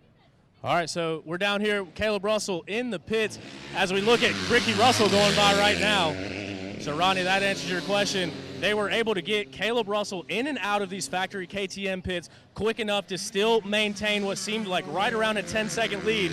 As Ricky Russell, we saw him pit after lap 2, so he blows right by his pits and back into the woods. This battle is a lot tighter. Well, if that was the game plan for Ricky Russell to try to capitalize on this pit stop, certainly didn't work out for him, but he was able to gain a little extra time. And so far today, the only person we're seeing that's able to match the pace that Caleb Russell is running is Ricky Russell. And those guys have both got, well, Ricky had well over a minute, 2 minutes over the 3rd and 4th place battle. So, I mean, that's saying a lot about the pace that those guys set early on. I mean, I know that we always see this pace, but wow, was that pace maybe even a little quicker than what we saw even last year? Did Ricky up the game that much? I mean, it's definitely possible. It's hard to know. I've spent enough time around Caleb to kind of read through his words sometimes, and I don't think I've ever seen him with quite the, I don't want to say swagger, but quite the excitement to get the season started. Usually it's kind of like, hey, man, we're going GNCC racing. Yeah, I'm going to do what I do. But this year you can tell by his posts on social media and even what he said in person, like it was his goal to come out and to make a statement at these first couple rounds. Speaking of making a statement, Josh Strang has made a statement that he wants that 3rd place position. He has wrestled it away from Jordan Ashburn. There are your 3rd and 4th place riders. They just came by on screen there, and they are now on their way to VP Fuels Pro Row. But the battle is on for that 3rd place spot. Ashburn's still right there and close on the rear wheels. Now, switching to the finish line, Caleb Russell on the number 1 machine, railing that rut. Oh, both feet off the pegs, never lifting off the throttle. This man is on a mission to try and gap back out on Ricky Russell after that fuel stop. We saw him take what was about a 14-second lead, stretch it out to a little over 20 that lap, and then obviously have to give a little bit of that time back in the pits to get some fuel, get some goggles, and get a little bit of a drink. Now, Ricky Russell, we're going to wait and see Rodney. He should be checking in at the finish line pretty much any moment here. In fact, he should have already checked in, I would say. We don't see him on screen yet, though. It looks... Johnny, down in the pits, we got Jordan Ashburn comes by, so he's close on the heels. I did see Jordan go by, still waiting on Josh down here. But in the pits of Thad Duvall, we got a pit board that says Mamba Mentality. So no doubt paying a tribute to the late Kobe Bryant as he shows him that sign when he comes by to really push him to dig deep and dive through, because as we know, this is Thad's first race back with that knee injury. And here he comes now. Wow, interesting there as Thad goes by. Good update there, Tyler. Appreciate that. Interesting if Tyler missed Josh Strang or whether we lost Josh Strang in that little short piece of time from the time we saw him on the last camera shot till he made it to the pits. Yeah, I'm almost thinking in the chaos he may have missed him there, because literally it's only a few hundred yards from where we saw that Strang had made the pass on Ashburn and was into that third place spot. But it is possible. I mean, there is a little wood section in there. Anything could have happened. We'll see here in just a few moments, because I'll be checking in at the finish line. I sort of expect that we'll see Josh Strang still in that third place spot, and it'll be Jordan Ashburn in the actual fourth place spot, and then again Thad Duvall back in fifth. But these guys are just so hard on the throttle right now. I cannot believe how hard Caleb Russell and Ricky Russell are pushing the pace. They are just making it look easy out there, and they are really pulling away from the rest of the pack. Well, as we see right now down in the MMI pit stops, looks like we're about ready to see a pit stop with Stu Baylor as we're expecting him in. We're going to take a commercial break here in just a moment. We're going to stick around for just a second, though, to see how these pit stops all unfold for some of these guys as they are anticipating the riders in at any given moment. Again, Caleb Russell and Ricky Russell have made their way through with 3 laps complete. Still waiting on Jordan Ashburn and Josh Strang, or should say Josh Strang and Jordan Ashburn at last check. No pit stops there, just a pit board for your 6th place ride of Stu Baylor as he makes his way by. And looks like a pretty big gap between he and Thad Duvall. So Stu Baylor's lost quite a bit of time, or has not made up very much time, I guess I should say, since the last time that we saw these guys out on the course. So with that being said, looks like Stu's rolling coal right now to see whether or not he's going to be able to make things happen on the new Sherco ride. Meanwhile, Caleb Russell still the man to beat. Stick around. We'll find out if anybody can do it as we continue with more live coverage from the VP Fuels Big Buck GNCC in just a moment.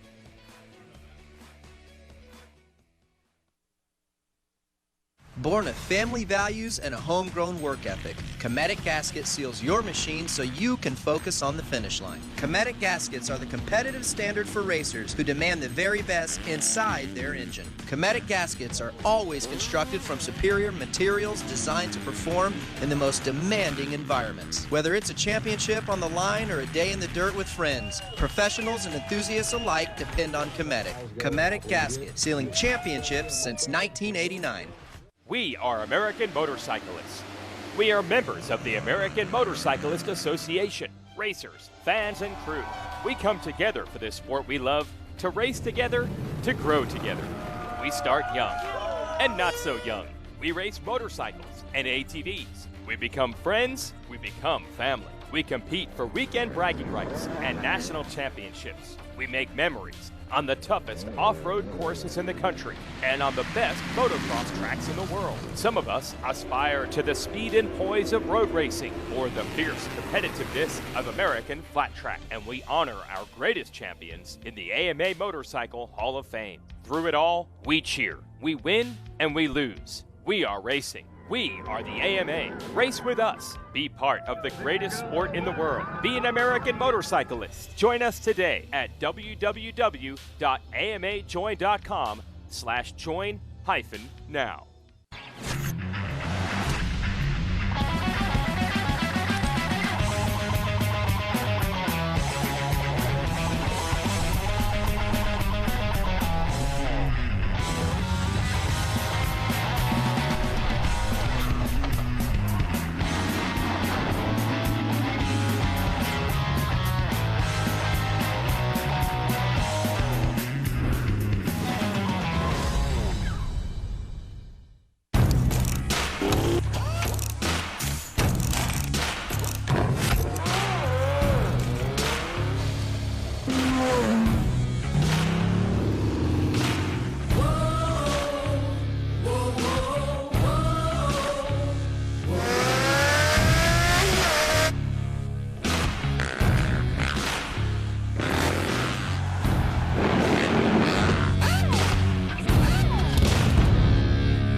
you're the best, you never stop striving to be better. The all-new from the ground up 2019 Yamaha YZ250F is available at LoJack Cycle Sales, alongside the all-new YZ65 and YZ85, and refined YZ450F. So stop by LoJack Cycle Sales today in Tarentum, Pennsylvania, and visit our online inventory at www.lojacks.com. Yamaha YZs. It's why we ride. It's a big world out there. How do you choose to see it? When you crave the long canyons, rocky trails, rutted tracks, and lonely highways, they become a part of you. Podiums and personal records, we choose it all. Because life is about moving and feeling. It's about being connected to the adventure. Some just never pull the trigger. They keep waiting, wondering what it means to wander. It's a big world out there. You just need to ride where you belong.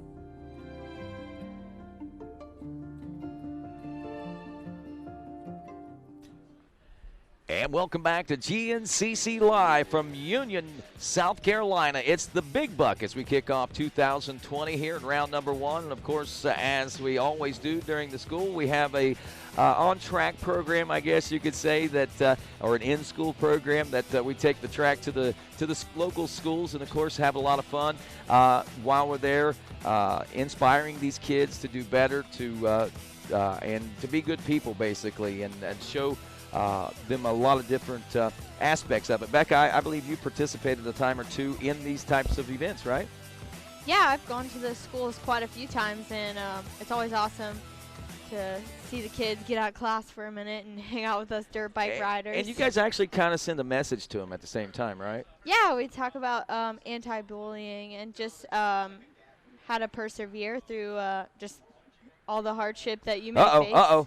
Sorry about this. We got a big thing going on in the MMI pit stop. Thad Duvall is over in the pits. Tyler Shepherdson's headed that way right now to try to get the lowdown on. This does not look good right now. As Johnny Gallagher joins us, and this now we know he's got a knee injury from last year. Our producer's saying he thinks it's his foot, but I almost have to wonder if maybe we aren't looking at a situation where maybe the knee is giving him an issue, and this is not a good sign at all. For Thad Duvall to see him off in the pits. I mean, he doesn't look to be in a lot of pain, but very frustrated and let down right now at this point. Yeah, and we've got Tyler Shepherdson headed over there. Tyler, if you can hear us, just give them a little bit of space. Obviously, let them figure out what's going on, and if we're able to get an official comment, that would be great. But definitely don't. We don't need to. Yeah, we do. Yeah, we do. They're still trying to figure out exactly. They'll what's figure going it on. out. We'll stick that microphone in there, Tyler. Nonetheless, that's a heartbreaker for Thad. We're going to hope it's nothing more than a twisted ankle or twisted knee or whatever it may be, and that we'll see him back on the bike here in 2 weeks. That's definitely a heartbreaker. You know, just a few moments ago, we were talking about his charge up from 10th all the way up to that 5th place spot where we had just seen him. He was all the way up to 5th, and now we're showing him on screen in 6th, but we know that he's actually sitting in the pro pits, and we'll certainly wish him the best, and when we're able to, we'll give you guys an update on what's going on there. Now, Stu Baylor was able to take advantage of the situation right there. I do have something to point out. There was only 8 seconds that separated those guys. But get this, Stu Baylor up to 5th. He's only 17 seconds now behind Jordan Ashburn in the 4th place position. Ashburn is about 10 seconds back behind Josh Strang. I'm telling you, Stu Baylor might be able to take that Sherco to a podium position finish. And how huge of a ride would that be today? Man, if he can keep that motorcycle underneath him for 3 hours and put that thing on the podium, I'll tell you what, Belton, South Carolina. Stu doesn't live in Belton anymore, but they're going to party anyway. So, sorry to interrupt you there just a few moments ago, Becca. But anyway, we were talking to you about the school visits, but just want to talk to you about your favorite track, the Big Buck. And you know what is really cool? You always said that the Big Buck GNCC was your favorite track, and you never won here before till today. Yeah, people ask me people have asked me a lot frequently, like, what's your favorite track? And Big Buck seems to be the first name out of my mouth, and I think it's because every time I've raced here in the last 5 years, I would say, like, there has always been such a great battle with the top women, and it's just always such a fun track with so many different line choices and so much variety, and like we had some mud sections today, and that kind of tossed it up a little bit. But yeah, I just really like this track. Well, tell us about this race today. That was a real nail biter, I guess. Yeah, I was in second pretty quick off the start, and then I fell back to fourth actually, and had to make the pass to get back to second. I had to pass Rachel and Tricker, and so it's pretty tough to get around them. But once I did, I caught up to Taylor, and her and I just kind of rode the track together, and I was just able to follow her, and I was just feeling really good. And she unfortunately made a mistake, and I just made the pass, and I was just feeling really good. I was just having such a great time out on the track. The dirt was so good, and I was just really feeling a flow out there, and I'm just really loving the Yamaha. And right, I was getting ready to point that out. We talk about the season of change. You made the change in the off season too. Yeah, I decided to make the switch back to Yamaha.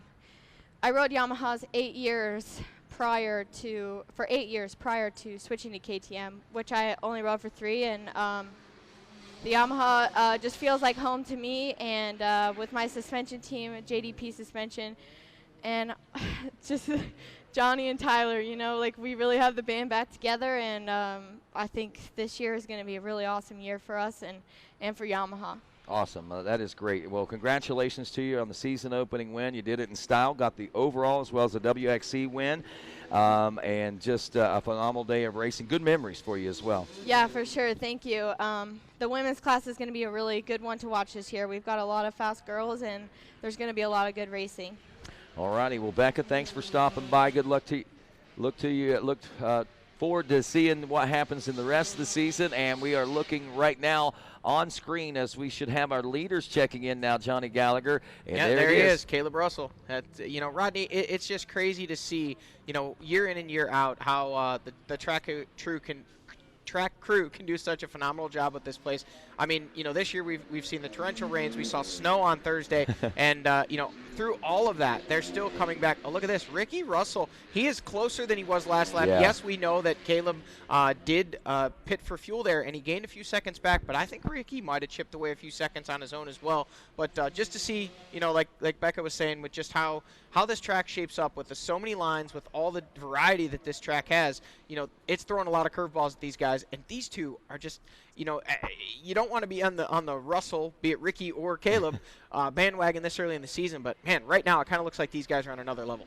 It does. It certainly appears to be that way. And, you know, something to point out here, you know, we talk about this, especially past the halfway point a lot when things start to stretch out or start to tighten back up. We talk about the lapped riders. Today, we've got nearly 400 riders on the racetrack. That's almost double, or actually it is double oftentimes what they're used to riding, when oftentimes there are 180 to 200 riders on the track. We got almost 400 out there, so literally double what they're used to out there. So that means there's going to be a lot more lap traffic out there. How do you think that's going to play out in this one? Yeah, I mean, that's something that's more kind of more like a morning race, like, you know, what the girls and the top morning riders both on Saturday and Sunday deal with. You know, the morning races, many more amateur racers out there, and it's just a whole different dynamic. You know, Becca, how does that affect, you know, your last couple laps there? When you guys are battling for the lead, is it kind of like having moving trees out there with all the lappers? Do you really just kind of have to look ahead? Do you consider that part of your race? What goes through your mind when you're battling through lappers like Caleb Russell and Ricky Russell are about to be doing here the last hour of this one? Yeah, it really is tough. You never really know what skill level of lapper you're lapping sometimes, especially in the morning, and sometimes they take lines that just run into yours. So it's super important to be patient and try to really pick good lines, and that's why this place is so good, because of all the lines that develop here. Like, even if it's a longer, slower line, you could probably make it around that lapper. So you definitely have to take that into consideration for the morning race, and just make it happen safely and smoothly. I actually had a pretty bad get together with a lapper on lap 3 and had a really bad crash. Unfortunately, like, for him, I think he made it through, but unfortunately for me, it took me a second to get up. but you know, once you get up, you just gotta do it again, and hope you can get around each lapper smoothly. and we've seen that play into the afternoon, as here we see our third place rider. That is Josh Strang on the 114 Babbitt's Racing Monster Energy Kawasaki. He has now appears to have broken clear of Jordan Ashburn. Rodney, I believe you said it was 10 seconds at last count there. It looks like it may be slightly more than that now. And the rider that we're going to be watching for is that 514 machine of Stu Baylor on the Sherco. He was making inroads towards that fourth place position of Jordan Ashburn, and it looks like he's not only made inroads, it looks like he, oh no, there is Ashburn and there is Baylor. So he is on his rear wheels, Rodney. So that is a battle that we're watching unfold, and that would be over the fourth place spot. But back to that lapper thing, Rodney. Think about last year. We had the battle between Caleb Russell and Thad Duvall decided by lappers at 2 different races on the last lap, both times going in favor of Caleb Russell. Or, I'm sorry, going in favor of Thad Duvall and Caleb Russell being the one to have the issues. So you got to wonder, is that weighing on Caleb's mind right now, knowing Ricky's right back there and thinking, man, I got to try and close this thing out with this many riders on the track. I can't have a get-together with one of these guys. Well, I'm sure as he gets thicker and thicker into the lap traffic, I'm sure that is beginning to weigh on his mind. But I'm sure also he's hoping that these guys are not going to wane so easily to second place ride as he makes his way up. But, you know, like you said, usually the first guy lets them, it's the signal. They know that the pros are coming, so they start looking for him and they start being a little nicer, I guess, to the guys coming up fast behind him. So that may play huge favors for Ricky Russell here today, and it may also help out a couple of these other guys to close that gap on Ricky and Caleb, because there is a little bit of time in between those first place guys. So maybe some of those guys will get out and slow it down just a little bit for that second place ride, which would tighten up the third and second place. So, hey, you never know. I mean, we're still an hour and 10 minutes away or so from a checker flag, and we're looking at a 6-lap race. Lane Michael on screen, so that should move Lane now up to a 6th place spot physically. Now look at this. I just noticed, Rodney, look at our overall. We now have 4, count them, 4 XC2 riders in the top 10. Actually, more because Thad Duvall is still on screen there. Right. So we've got Johnny Gerard leading, Jonathan Johnson second. That's a big change for him. Craig DeLong up to third, and Mike Wachowski dropping back to that 4th place spot. There is Grant Baylor, so there is the other of the Sherco Baylor team. He is there in, we think he's about 8th in that XC1 Pro class, and here comes, it looks like, another rider on the gas. Hard to tell who it is from there, and of course our screen froze. But that is Mike Wachowski there. That is Jonathan Johnson. So those guys are shaking it up. That may have been Craig DeLong. So man, I'll tell you what, that 2nd, 3rd, and 4th place battle in that XC2 Pro Lights class is really wheel to wheel. 2 seconds between first and second, 2 seconds between second and third right now. There you go. That's a battle right there. Yeah. So looking at the next riders in the line of top 10, I would almost have to think that maybe possibly we've seen Lane Michael actually move into a top 10 overall position, as we do see Thad Duvall out of this one now. So Lane might be back in the top 10 overall. Now, just to let you know, he is running in the 6th place position as far as the XC1 Pro class is concerned, but right now 11th place overall with time adjustments. So that's where the differences happen to lie. It looks like we just saw another one of our top riders checking through there just a moment ago with that red background number plate. So here at the Monster Mile, still plenty of things going on as we are joined back in booth now by Tyler Shepherdson, and Tyler here with us. And of course, a lot of things going on down there in that pro pit area, VP Fuels Pro Row, and I know the MMI pit stops, man, they're really off sync. I mean, riders are not pitting. Riders are not pitting when we expect them to, or pitting before we expect them to. I mean, so it's a little different down there, it seems like, at least in this first round. Yeah, Rodney, you're absolutely right. I mean, we've kind of seen every team's pit strategy a little bit all over the place, but I just came from the Rockstar Energy Husqvarna pits. Obviously, Thad coming into the season, as always, he's a title contender. He's one of the guys going after the title, and no doubt he would be up there in the running. We knew he was coming in with a little bit of a knee injury. We saw him pull off. Wasn't able to get back there and talk to him, but the 989 machine is on a stand and the pressure washers are out. So undoubtedly it looks like Thad Duvall's day here at round 1 is coming to an end, which is a real bummer to see, especially with the title implications on the line. But just as you were saying, I mean, all these teams, they've been kind of scattered back and forth between when they're pitting. We saw it seems like half the XC1 class pit on the second lap, and then the next lap comes by, the other half pit. So now they're on this alternating schedule. And, Rodney, I really think a big part of that is this track is a lot longer as far as mileage is concerned than what we're used to typically seeing. So I think people are trying to play that strategy every way they can to get an advantage. Well, gas mileage would probably be a big question there. I mean, obviously conditions I don't think are bad enough to warrant the fact that they're using a lot more gas than they normally would. I mean, the course itself is perfect. I mean, it's not too soft, it's not too hard. I mean, it's right where it needs to be. I mean, you don't get this very often. You can't order this. You can't make this half the time be like it is. And to know that, puts a lot of ideas in your mind as to what can happen, and of course, gives you a lot of speculation, a lot to speculate about. So that's what that's the point where we are right now, speculation for a lot of this. But we do know, in the speculation or not, Caleb Russell, man on a mission, last season, going to retire. All these other guys are really hungry to beat Caleb because they know if he leaves and leaves on top, then he won't be be beaten. And I have to think if somebody like Thad would win the championship the year after Caleb retires, there's always going to be that looming over. Yeah, but if Caleb Russell hadn't retired, would you have won that championship? And that's the thing that Duvall and many of these guys, Ricky Russell, all of them want to beat down. They want to be able to beat Caleb in his last year so they won't have that looming over their head when they do win a championship in 2021. Yeah, absolutely. And to your point there, that's kind of been my own personal biggest storyline coming into the season is exactly what you said. Caleb has came in and said that this is his last year in XC1, which for one kind of leaves the door open for what the plans are for 2021.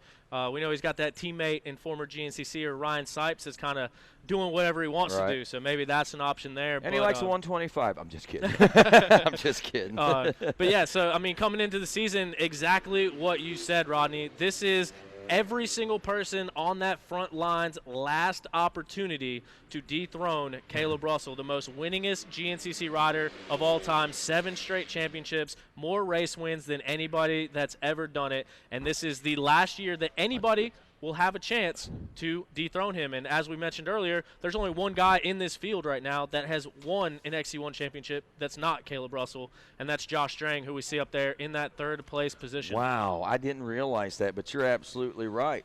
We've lost all past champions on there now, it seems like, huh? Yep, so no doubt a little bit of extra oomph on those championship runs this year from everyone that's out there on that front row. Well, give you an idea on the stats. Caleb Russell has 60 overall wins in GNCC racing, which puts him top of the leaderboard in the all-time wins records for the bike side of things. However, Bill Balance has 67 ATV wins. He's second in the ATV ranks, and Chris Borich is first right now in the ATV ranks with 75. So you start looking at numbers like 75, 67, and 60. Man, these are the elite of the elite in our sport of racing. And whether it be ATV or bikes, either way, whenever you compare wins, that's impressive stuff. But going back to just Caleb Russell's impressive right here. I mean, Scott Summers, the great Scott Summers, only had 46 wins. Rodney Smith, 33 wins. Eddie Lojak, 26 wins. He's tied for fourth. And Fred Andrews also tied for fourth there with 26 overall wins. Good to see all these guys. Well, Rodney Smith set the track today. He's with Beta.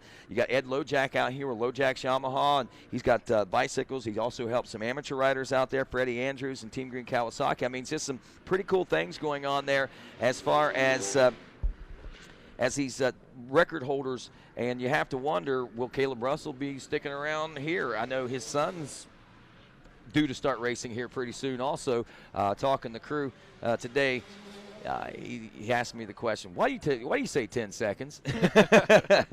I've had some good conversations with that boy. But that kid, I was talking to him Friday, and he's ready to – he wants to go racing, but I was also talking to Dad, Caleb, and he says, I told him when he can pick his bike up and start it, then we'll start racing. He says, I don't expect him to start racing until later this year, maybe not even until next year. So, so Caleb's probably focusing on this last year a little bit, and then he's going to focus, I would say, probably a little bit of like what you're talking about, hinting towards, and then also being a race dad. I think that would be pretty cool too. Absolutely, and you mentioned Crew Dude I mean, part of GNCC is the activities that go on after hours in between races, and one of the things that GNCC does is the Stasic bike races, and Crew's been out there racing those as well, so no doubt he already has that competitive spirit. But just as we were talking about everybody wanting to beat Caleb Russell, imagine how he feels coming into the season knowing he can wrap up 8 in a row and retire on top. Yeah, and that number is unbelievable. I mean, Barry Hawk has 8 championships, but he did it 7 on an ATV and 1 on a motorcycle. Barry 8-time. And you got 9 times there by Bill Balance, but again, that was on an ATV competition, and things obviously a little bit different. So Caleb, even at 7, is sitting in an amazing position because that's 2 more than Rodney Smith and also Scott Summers. And I remember when Caleb got his 5th championship, Scott Summers came from out of nowhere. He came in, didn't tell anybody he was coming. He kind of snuck up to the finish line whenever Caleb won his race. He congratulated him and just kind of faded into oblivion. And I think that was the coolest and the classiest thing I've seen in a long time. I want to see Scott Summers around the track a lot more, but I think that was so cool the way that he did that. Oh, you're absolutely right. I was there and witnessed that as well. And here we got Caleb on screen now. But I think perhaps one of the more impressive things about this, too, is the time frame that he did it in. I mean, no disrespect to any past champions. All of them guys are absolutely insane at what they did. But back then it was ride your bike occasionally and show up on Sunday and race. And now the level of training, the level of fitness, with all the different supplements and nutrients, I mean, it is a full-time job to train for Sundays. The race is one during the week. And it's a science. It's turned into science, too. I mean, just like you said, I mean, the guys, back in the day, I mean. Here we got Caleb Russell coming down at VP Fuels Pro Row. Barry Hawk, the way he got started on the motorcycle was he was following in the footsteps of Bob Sloan, the Ironman, that named the Ironman GNCC after, where he did ATVs and motorcycles, and he used the motorcycle to train for the ATV, and that's kind of what Barry was doing, and he learned so well on I mean, just got word, I'm sorry you got interrupted there, but Ben Kelly, I guess, is another rider that's out right now, so that's another heartbreaker there. And we know coming into this one, he was a little down after the interview talking to Johnny. I mean, it was obvious he had a pretty bad get-off, so I'm sure he's pretty sore. He still might be able to score some points today, at least in class, if nothing else. So interesting to see how this day pans out for him. So there it is. We've got Thad Duvall out. We got Ben Kelly out. That's 2 key players in our top 3 or top 4 overall that we were expecting to be buying and battling for podiums today. So that's got the door wide open. And, you know, Josh Strang, I ain't saying he's taking advantage of a situation, but Josh Strang actually put himself in position before the incident where Thad Duvall found himself out of the race. So Rodney, here we got Ricky Russell coming into the pits. This is on the 3rd lap here. So Ricky Russell, as he continues to hunt down Caleb, we saw Caleb come by a while ago. He grabbed a bottle but didn't pit this lap. Ricky did pit, so this is where we're seeing those pit strategies unwind, and this is where it's really going to make the difference as Caleb comes in the screen. Very quick pit stop there, and the MMI pit stop there for Ricky Russell, but not quick enough. Not going to be able to bridge any gaps. 2-lap card is out on that one. Look at that. 2 hours is what we're into this race. 2 hours and like 21 seconds. I mean, we are on target for a 3-hour exact time there. That was a 30-minute and 15-second lap time. And just to give you an idea, this race has slowed down. The pace has slowed down about 30, 40 seconds for Caleb Russell on the last lap or so, and I think we can lend a part of that to the fact that that lap traffic's out there, and he doesn't have that pressure being applied by Ricky Russell, but I think lap traffic probably has as much to do with it as anything else. Oh, no doubt about it, but right there, what we just witnessed is a lot of the reason why Caleb has done what he has done. We saw that drone shot coming through the finish line chicanes there. Caleb is just so smooth and so fast in those sections. We saw him with an open track right there, made quick work of the one lapper that was there as he heads off into the trees and back into the woods going into this second to last lap. We're still waiting on Ricky Russell to make it through the section of woods that's right after the VP Fuels Pro Row and make his way into the finish line section. But yeah, the Russells both, they're running away with it today. No doubt about it. Josh Strang, very impressive ride for that former GNCC champion. Strang been trying to get back into this winning ways for a few years. I think some injuries a few years ago kind of like took the wind out of his sails, and he just kind of I don't know, just kind of, I don't want to say faded into oblivion. There's Ben Kelly now as he makes his way back behind the KTM pits. He's obviously in a little bit of pain. Don't know that he necessarily had a crash, but whatever the issue is, it's enough for him to say that's enough for today. Yeah, and as Johnny Gallagher alluded to, and Ben even told us in his interview, he came into this one not at 100%, so it might be that pre-existing injury that he had coming into this round forcing him out, as we just get word that Caleb Russell, as Ricky Russell comes through and checks in at the finish line. A minute and 25-second difference right now. Yep. That's pretty impressive stats that we're seeing posted up by Caleb Russell. After talking and listening to what Johnny had to say about Caleb and his mindset coming into this season, I almost have to think that these guys might be in a worse position than they ever have whenever they go out to race against Caleb Russell, because right now Caleb's putting absolutely zero pressure on himself. He's out here to have a good time, and to me that could, and if this is any indication, could spell a big road to hoe for these boys to try to beat Caleb. He's going to be kind of untouchable this year if he keeps riding like this. Yeah, and I personally, I do a lot of things outside of GNCC, but I catch a lot of slack for this whole Caleb Russell thing. I'm a huge Caleb Russell fan, and it's because of what he's done and what he's been able to accomplish. And I know people talking about him a lot, but he's given us every reason to talk about him a lot. I mean, and the naysayers are honestly, I hate to say it, they're just jealous. Don't hate the player, hate the game. You know what I mean? He's just doing what he's paid to do, what he's always wanted to do, and that's to strive to be the best, and that's what he has achieved. So don't hate him for that. No, absolutely not. And not only that, I think if you go down the pro row and ask everybody what makes him to the level that he is, it's not just all these guys ride a dirt bike fast. All these guys ride a motorcycle unbelievably fast. I think what is different is, just like you alluded to, is in between the ears of Caleb Russell. He knows when he needs to push, and he knows when he can maintain. And I think he just has that race smart and that race IQ that gets him out to the front at the end of the race. And it took him a couple years to learn that. You have to learn how to win, and it takes some time sometimes for those guys to do it.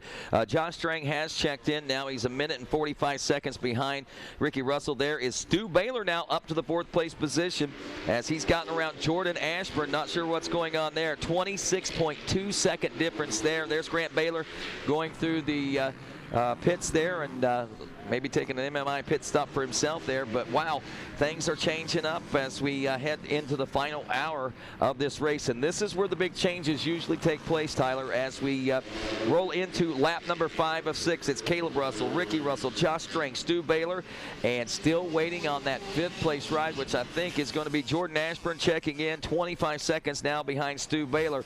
That's the top 5. Stu Baylor's got that Sherco on rails right now, looking at lap times, a 30:31 for him, a 30:32 for Josh Strang. At the moment, he's not gaining time on Strang, but is a podium looming for the new Sherco brand and Stu Baylor in the air for us here today? I don't know. We're going to have to find out. Stick around. Find out with us. GNCC Live continues after this.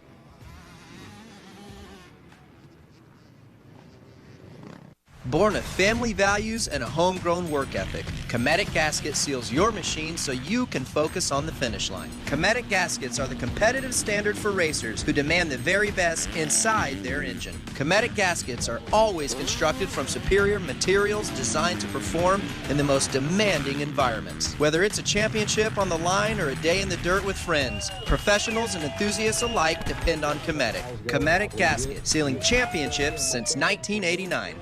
We are American motorcyclists. We are members of the American Motorcyclist Association. Racers, fans, and crew. We come together for this sport we love, to race together, to grow together. We start young and not so young. We race motorcycles and ATVs. We become friends, we become family. We compete for weekend bragging rights and national championships. We make memories on the toughest off-road courses in the country and on the best motocross tracks in the world. Some of us aspire to the speed and poise of road racing or the fierce competitiveness of American flat track, and we honor our greatest champions in the AMA Motorcycle Hall of Fame. Through it all, we cheer, we win, and we lose. We are racing. We are the AMA. Race with us. Be part of the greatest sport in the world. Be an American motorcyclist. Join us today at www.amajoin.com/join-now.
Even when you're the best, you never stop striving to be better.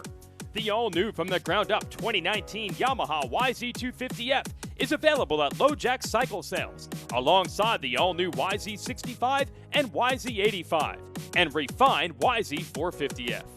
So stop by LoJack Cycle Sales today in Tarentum, Pennsylvania, and visit our online inventory at www.lojacks.com. Yamaha YZs. It's why we ride. It's a big world out there. How do you choose to see it?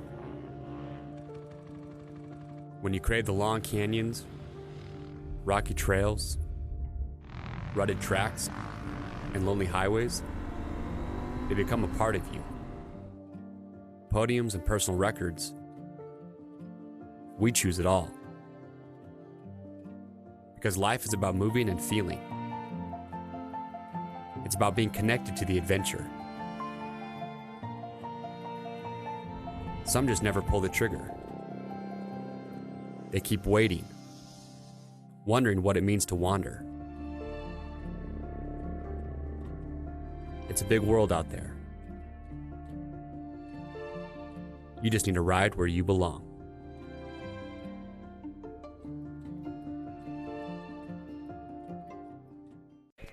And welcome back to GNCC Live here from Union, South Carolina. And the VP Fuels Big Buck GNCC, Rodney Tomlin, along with Tyler Shepardson and Johnny Gallagher. And that is the Phoenix Honda Racing Team as they're waiting on their rider, at least one of them.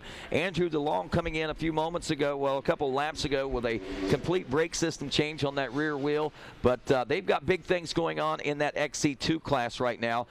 Their rider actually was running in a top 10 and currently still is in a top 10 position. He has dropped to the third place position in the XC2 250 Pro class now. He drops from second to third and from 8th to 9th overall, but it's still Johnny Garrar, Craig DeLong now into the number 2 spot. Jonathan Johnson, who's made that switch to the Phoenix Honda Racing Team, into that 9th place position. Lane Michael, just to give you an idea, is still running a top 6th position in class. He is in the 10th place position overall right now, but still a stellar ride by Lane Michael. I know that 10 doesn't look and appear so well behind those XC2 250 guys, but a stellar ride and a great performance today by Lane Michael. Yeah, absolutely. And Lane is another guy, just like we talked about with Stu Baylor. Ever since Stu has been riding a dirt bike, he's been on a KTM. Lane Michael's kind of in that same boat. He's pretty much exclusively ridden a KTM or a Husqvarna, which they come out of the same factory. Right. So they're pretty similar. And I think he did a brief stint on, I want to say, a Honda, but it was another Japanese brand. And then he made the jump over to Yamaha this year with also XC2 teammate Mike Witkowski. And I know that them two and Josh Strang have actually been and spending a lot of time with those three training together. That might be what's helping Josh Strang out a little bit here, too. I mean, reinvigorating that program for him right now as well. Wayne Eller standing there, and of course, as we look down and see these mechanics biding time and wondering and waiting as to what's going to happen, you wonder, how can you do that? Well, I'll tell you how you can do it. You can go to Motorcycle Mechanics Institute, and you can be a motorcycle mechanic yourself. And if you think, well, why would I want to be a mechanic? I'll tell you what. Catch up with Lucas Staten from Ampro Yamaha, and you'll find out what's so cool about it.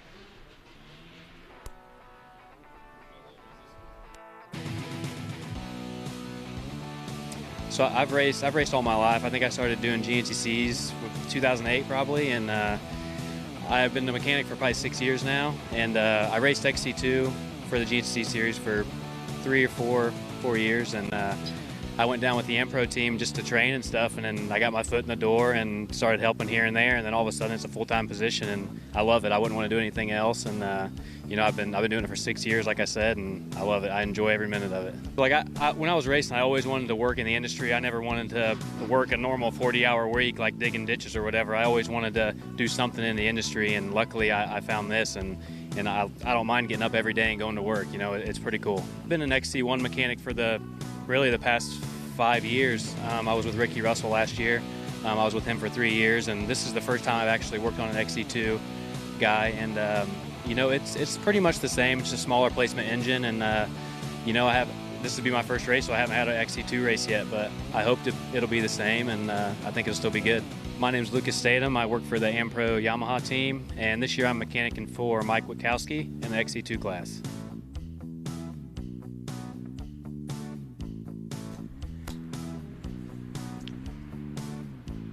Oh man, the Motorcycle Mechanics Institute spotlight feature there. That's going to be a great thing, getting to know some of these mechanics here in 2020. We kind of dabbled a little bit with it last year, but that's just one thing that we really want. The men behind the men, you know what I mean? The guys that really help make things work out there. Talking there just a few moments ago, obviously we've been focusing a lot on XC1 and XC2. People were wondering what's going on with XC3. We haven't even mentioned it since the whole shot, and that was Jason Raines taking the early lead in that one. Well, after 3 laps of racing complete, those guys do win in the next few minutes. Raines had a 2-second lead, 1.8 seconds over Cole Madison, and then Hayes, the number 722 in at number 3 spot. Chase Colville in 4th on that new beta ride. The number 318 machine was only 5 seconds out of a podium position. Jake Froman, the 862 on the Husqvarna, rounding out 5th place. Then Logan Kiddick in 6th place on the 59. Morse, DeLosa, Federer, and Zimpel rounding out your top 10. And look at the healthy numbers. We got nearly, what was it, 16 or 17 riders. I mean, we were looking at 8 or 10 riders last year. So the class is starting to show a little bit of improvement and a little bit of growth. And I think that's a pretty good sign if you ask me, Tyler. Yeah, absolutely, Ronnie. That FMF XC3 class, it was built as kind of 2 different things. It was for past champions to come back and be able to race, guys like Jason Raines, and also built for up-and-coming riders to make that transition. I'm sorry, didn't mean to cut in on you, but I just saw this right here. Mike Witkowski has taken over the lead in the XC2 250 class, and Johnny Gerard now into the number 2 spot. He's 16 seconds back. Craig DeLong only 1.5 seconds behind him. Jonathan Johnson another 3.6 seconds back in that 4th place position. So if Gerard has found some problems, he's in a tough position to try to recoup. He's got to get it done pretty quick because he's got 2 fast young guns coming in hard and fast in both DeLong and, of course, Jonathan Johnson. Yeah, absolutely. And I think right now, Gerard, the main thing he ran into is Mike Witkowski hunting him down on that Ampro Yamaha, which we just saw our mechanic spotlight there. That was with Lucas Statham, who actually turns wrenches for Mike Witkowski's Yamaha machine. And the Yamaha team, they've helped me out several times in the past, including just a few weeks ago, as we see Caleb coming into screen here. But they actually helped me out with some parts, and Lucas told me, he said, man, wait until you see Mike Witkowski on this Yamaha. He said, you won't believe it. and kind of going back and forth. He said it's unbelievable what he's been able to do, and Mike is proving that statement to be true as he moves into that XC2 There lead. was so much confidence whenever I interviewed him this morning. It wasn't cocky. It wasn't arrogant. Nothing about it. This kid really seems to like the Yamaha. He seems to like working with Randy. He seems to like working with the whole AmPro Yamaha team. I mean, not that he had anything bad in the past, but this just seems to be something that fits him a little bit better. And obviously, anybody that has the opportunity to work with a great like Randy Hawkins, I mean, heck, he was already working with Rodney Smith. I mean, you can't take anything away from that. But Randy Hawkins, Hall of Famer, man. I mean, you can't take. You got to say that's a great golden opportunity. Why not try that, right? Yep, and just to put it in perspective, we mentioned Jason Raines. Well, Jason Raines actually does the Yamaha demo days. He travels the country and does those, and that is right down the road in Travelers Rest from the AmPro Yamaha team. And to put it in perspective, Mike Wachowski has been putting in miles and miles every day on the road bike, and he's actually been living in a camper at the Yamaha shop. Wow. So he is 100% committed. He is 100% in, and we're seeing the benefits of all that labor that he's been putting in over the past few months.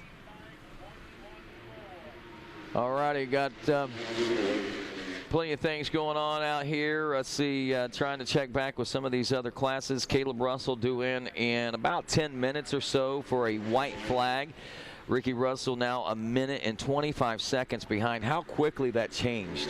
Yeah, absolutely. And we're looking on screen here. We got the graphics going through. JoJo Cunningham on that Kawasaki. He was our youth overall champion last year that we mentioned, and he's leading that 4-stroke A class. Was that Josh Strang we saw? No, that's just too far back to be Josh Strang. Josh should already be ahead of this area here. So that was. I'm not sure because we saw Ricky going through. There's Stu Baylor coming through frame. Oh, okay, there. Okay, this is okay. I'm lost. I'm sorry. So that would and could have been exactly what we were expecting. So Russell, Strang in third, Stu Baylor in fourth, and I think Jordan Ashburn should be checking in here soon in the number 5 spot. He had dropped about 30 seconds back behind Stu Baylor on the 127 machine. I don't know if he had an issue, maybe a crash, maybe a mechanical problem. I don't know what the case may be, but Jordan dropping from third down to a 5th place position over the course of the last 2 laps or so. Yeah, I'm interested to see what happened there. I was actually speaking with Jordan on his way to the starting line. So he came out last year, Rodney, at the end of the season, that the dust round at Mason-Dixon and led about 7/8 of that race as he comes through now. So no doubt that Jordan has the speed. He has the ability. Not sure why he dropped down a couple positions there, but it looks like he's on the hunt to try to reclaim his spot back. We'll head down in charge and trying to make things happen right now as we take a look at some of our amateur classes. As you look there on the left there, 4 laps complete for our senior A40 plus class. Smiling Frank Messina leading that one. That guy won the championship last year if I'm not mistaken. Also Mr. Ryan in the number 2 spot. Jim Stoles is third. Larry Sylvia in the number 4 spot. Then Jimmy Miranda in the number 1 spot of the open B-bike class that you're checking out there. Jonathan McGee, the 726. He's running second. We just saw on the other side of the finish line area, these riders come up out of the woods, through a couple chicanes and back in. We saw Josh Strang come by just a moment ago, but Stu Baylor has made up some time. Now, Josh came by less than 10 seconds ago as Stu Baylor is in hot pursuit as he heads into the woods. He is almost close enough to smell Josh Strang in front of him. I was getting ready to say he smells it. I mean, he's like an old bloodhound, man. He gets on your trail and starts tracking. It's all over, man. It's gone. It's on. So this is going to be good. There is Grant Baylor now. It looks like Grant may have made up a little bit of time himself. Not as far back, it appears, as what we've seen him in the past. Now, that still might be back as far as 10th or 11th place. There is Mike Wachowski checking in now. That's your 6th place overall ride. So Grant physically in the lead, or not in the lead, but physically in front of Wachowski right now, which would probably put Grant Baylor in 7th place, if I'm not mistaken, in the XC1 class, but he's all the way back in 12th after the time adjustments from the XC2 250 Pro class. And those guys got up front early as Jordan Ashburn makes his way. So this is that same backside of finish line that we just saw teammate Josh Strang and then Stu Baylor go through as Jordan makes his way through now. Got the Team Green Kawasaki guys out there throwing pit boards. So both of these guys in hot pursuit. Like you mentioned, don't know what happened with Jordan, but it looks like he is well on his way to closing that gap and getting back up there in the mix. Well, this is the one thing that he needs to do. I mean, seeing him fade off like that, if he can strike back and push back, and even if he doesn't catch Josh Strang, but or Stu Baylor, who's ahead of him, if he can gain time on him, I think it's a lesson learned and a plus and a positive as far as this race day is concerned. Yeah, I mean, I think coming out at round 1, you cannot win the championship here at round 1, no matter how hard you try. You got 12 more rounds after you can today lose to it, do though. it. You can lose it. You can let it slip away, which we may have seen that happen from a couple of our riders. The only thing they can hope for is stellar results for the rest of the season and maybe some misfortune for some others. Yeah, and it kind of stinks resorting to that, especially when you start to think about the Rockstar Energy Husqvarna team. They got Bollinger out. Bollinger, I think, underwent surgery either this past week or he'll be going under surgery this coming week. As we take a look here at Lane Michael, he's the next pro rider that we saw go through there. Lane looking like he's on the edge. So he came through there hop, skipping, and bouncing. So I think he's really trying to dig in here and make his way back up through the pack. But yeah, he's 6th place in class right now. Again, he's 10th overall, but 6th place in class. He's 1 minute and 22 seconds behind Jordan Ashburn physically on the racetrack right now. As we look at adjusted time right now, Witkowski is looking at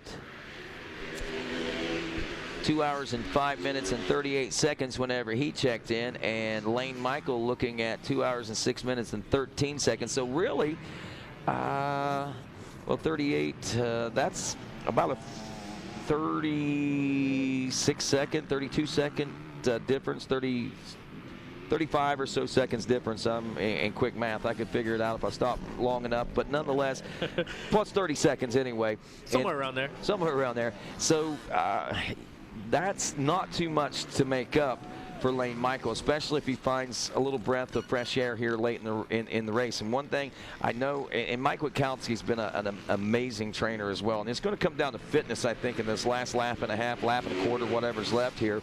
It's going to be the fitness level, and the one thing that Lane does have on his side, that he is very fit, the thing that he has working against him is, so is Mike Witkowski. Yeah. So on adjusted time, you know, if they're fighting for that overall position on adjusted time. Yeah, and as we mentioned earlier, those guys obviously being teammates, they've been training together. They both know exactly how hard to push each other, and they're used to riding with each other like this. So maybe if they can link up there physically, they can use each other to help push farther up into the overalls. As we're taking a look here at the FMF PowerPoint.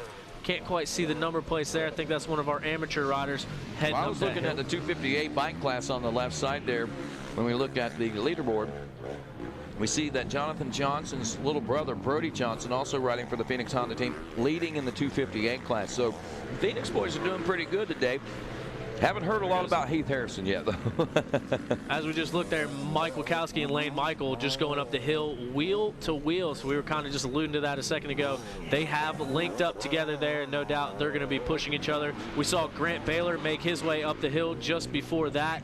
So these riders are attacking this hill climb. And I got to say, given this land an opportunity to heal over the past year, it looks like that was Johnny Gerard right there, your second place XC2 rider. And there is Evan Smith on the 347. Wow. Now, Evan is not running in third in XC2. He's actually broken a bone in his hand. He had 30 minutes on his bike in the year of 2020 coming into this race. So, Man, that kid is tall. He's tall and he's tough. I can't believe he's out there racing. I saw his hand on the starting line for the 10 o'clock race.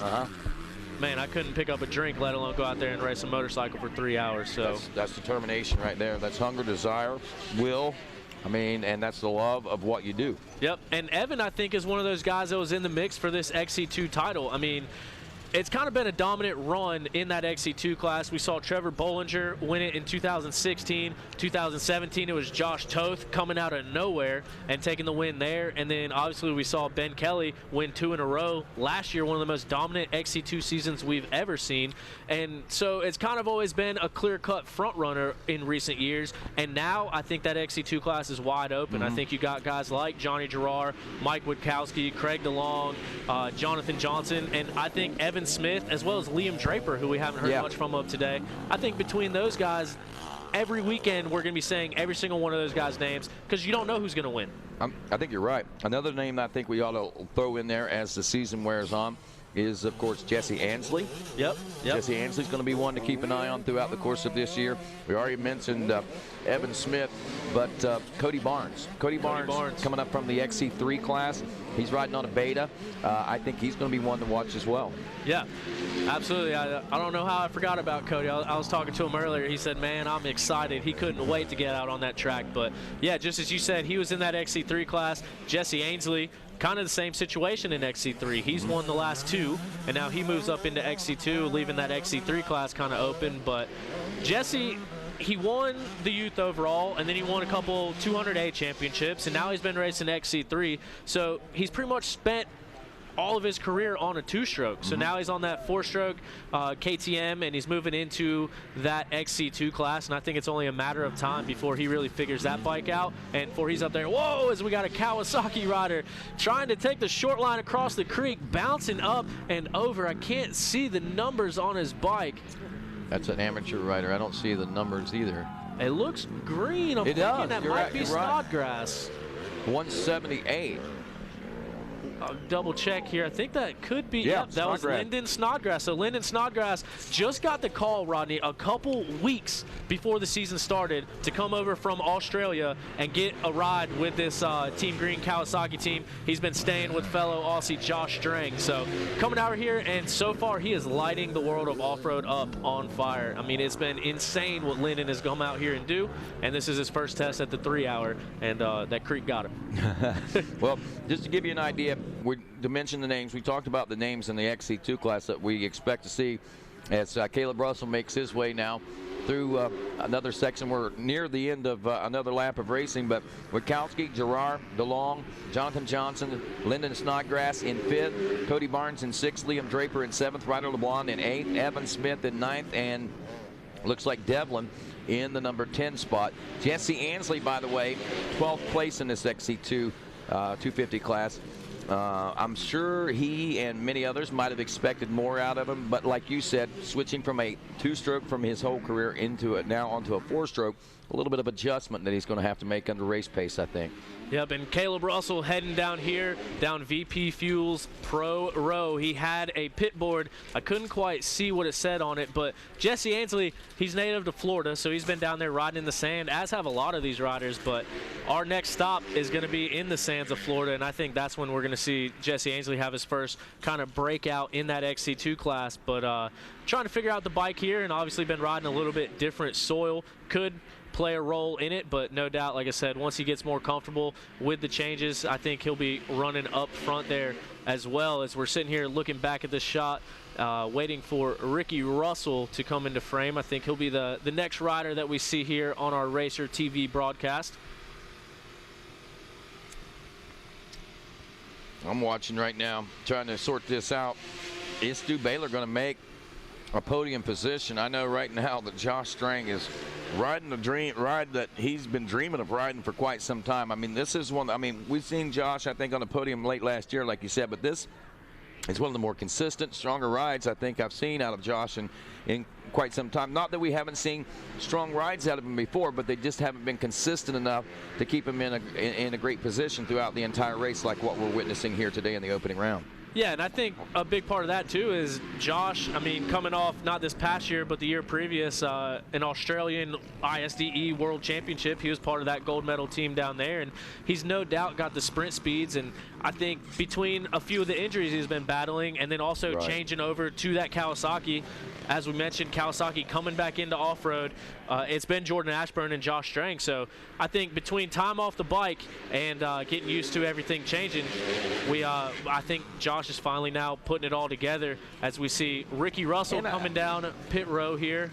And Caleb Russell coming into the finish line chicanes as Ricky Towery drops the white flag, signifying 1 lap left to go. Here we go, as Ricky would say, Ricky Towery. Have you ever heard? That's one of my favorite lines. Here we go. Trouble from Caleb Russell going around the turn, swaps out both feet, Roddy, flying off of the bike over the seat, but in Caleb Russell fashion, he saves it, looks back, shakes his head, and off into the woods he goes. I mean, how often do you see those things happen out there? I mean, we don't get a chance to on Racer TV, but you listen to those guys, they talk about things like that all the time, and to see him do it and at that speed and still be able to recover the way that's impressive stuff going on right there. Impressive. It makes no sense to me. If you go stand out in the woods, if you haven't had an opportunity to come out to a GNCC, and it looks like we got a replay that we got of Caleb Russell here. So let's take a look at how this is all going to work out coming through. I mean, whoa, he just got a little more air and cocked sideways. I think he was like leaned over getting ready for the turn and wasn't necessarily expecting to get the air off of that one. Scrubbing off the braking bumps there, it looked like. Accidentally, I think. Honestly, I think he was just trying to set up for the turn and got the air that he wasn't expecting. But that was a pretty neat little slip up, but also very impressive on how he was able to keep his momentum moving forward and keep the machine upright at the same time. Still waiting on second place position, Ricky Russell to check in. Minute and 25 seconds back is what we were looking at a lap ago, and I think, Tyler, you said that you think that's him right there. Just checked in, eh? I believe that is who we're looking at right here is the Coastal Racing Husqvarna of Ricky Russell on the 212. I'm seeing a 2 at the beginning, and our drone is following it, so I do believe that is Ricky. That's him. Yeah, that's him. I'm pretty sure, too. So is that gap still a minute and 25 seconds? He has lost even more time. It's now a minute and 46 seconds. It didn't seem like that long. But I guess the little swap out, the replay and stuff like that kind of shortened our time span up in our mind. But, wow, a minute and 46 seconds. Russell is still gaining. 2 hours and 30 minutes, 57 seconds whenever he checked in for the 5th lap complete. Remember what we said about this is going to be like an exact 3-hour race. 30 minutes and 8 seconds. So right now, if Caleb stays on this same pace, 30 minutes and 8 seconds or 10 seconds or so, it's going to be like 3 hours and a minute and 15 seconds or something like that. I mean, that is pretty phenomenal how consistent they've been able to turn those laps that close to 30-minute lap times. Yeah, and one thing that I didn't find out until later in my racing career is that they actually take the first couple laps, and then Ricky Towery, our scoring official out there, he actually takes the average of those times, and then they determine how long or how many laps the race is going to be, and it looks like he hit this one right on the head. As you said, we might end up right at the 3-hour mark. Yeah, there's a lot of things to take into consideration when you're sorting that stuff out, but yeah, the guys and Ricky and all the folks down at scoring and timing do an amazing job of getting that all sorted out right now as we watch our Yamaha Skycam, and we wait patiently here as we roll through the final lap. Caleb Russell is checked in, Ricky Russell is checked in. Another couple minutes before we'll see Josh Strang and Stu Baylor, who are within about 20 seconds of each other now. There is Josh Strang checking in on the 114, and let's just stick right here for just a moment before we go to break and see where Stu Baylor is in this hunt. As we said last time around, it was about 25 seconds on the clock timing and scoring. I have it at about 20 at the last time I saw him, so we'll know now whether or not Stu's been losing or gaining even more time. Regardless, it's been an impressive ride in the first run out on a Sherco today. No matter what happens from this point on for Stu Baylor and the Sherco team, they've made an amazing presence out here, an amazing push in the opening round of GNCC. Like you said, Rodney, no matter what happens from this point forward, Sherco has proved that they are here and they are ready to do battle with the best of them. One thing, when Josh Strang was going through that corner, we saw his one of his mechanics trying to hand him a water bottle. He actually missed that grab, which that is a heart-breaking, gut-wrenching feeling when you miss that bottle going into the last lap, especially when you got Stu Baylor on that Sherco machine. Hot on the heels, looking to make the pass into third, but Stu Baylor is now 16 seconds. We were watching, I believe, we were watching the 114 making his way around there a few moments ago, but right there, Stu Baylor was 16 seconds. 16 seconds, so he gained 10 seconds over the last lap. Looking at lap times now as we put this into perspective, a 10-second faster lap, 16 seconds behind. If it stays this pace, he'll finish just behind Josh Strang by about 6 seconds. But I have to think once he gets him in the sight, once we get into the lap traffic, The gloves are off. These two are going to be going at it, and it's going to be old school GNCC out there. These guys are really likely going to get physical out there in the woods, not to the point where they're going to beat each other up, but they're going to be going against each other hard, and both of these guys want that top 3 spot out there today. I think Josh wants it for redemption purposes. Stu wants it for a lot of good reasons, and that is to prove that the move to Sherco was a smart move on his point. Yeah, just like you said, Rodney, I mean, each one of these guys wants it a lot, and it's going to come down to this last lap. And as you mentioned, you can look at the paces and everything before, but once they come around and see that white flag and know that there's 14 miles or so between them and that checkered flag, it just goes into a whole nother gear. And traditionally, what does Stu Baylor do as the race goes on? It's like a diesel, it just comes on stronger. Exactly. He just gets faster and stronger as the race wears on. And if he's consistent. Oh, he looks like he's down right here. No, that's Grant Baylor. Yep. Grant Baylor down on the 314 machine.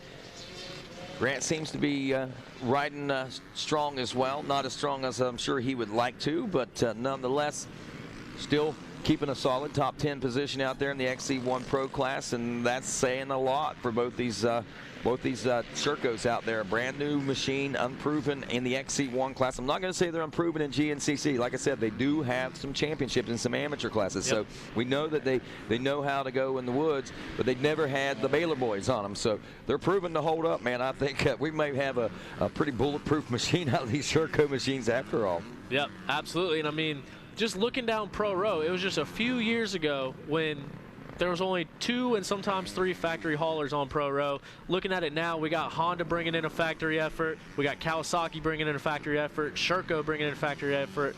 I mean, it just keeps adding and growing, and I mean, you couldn't ask for anything more than growth of the sport.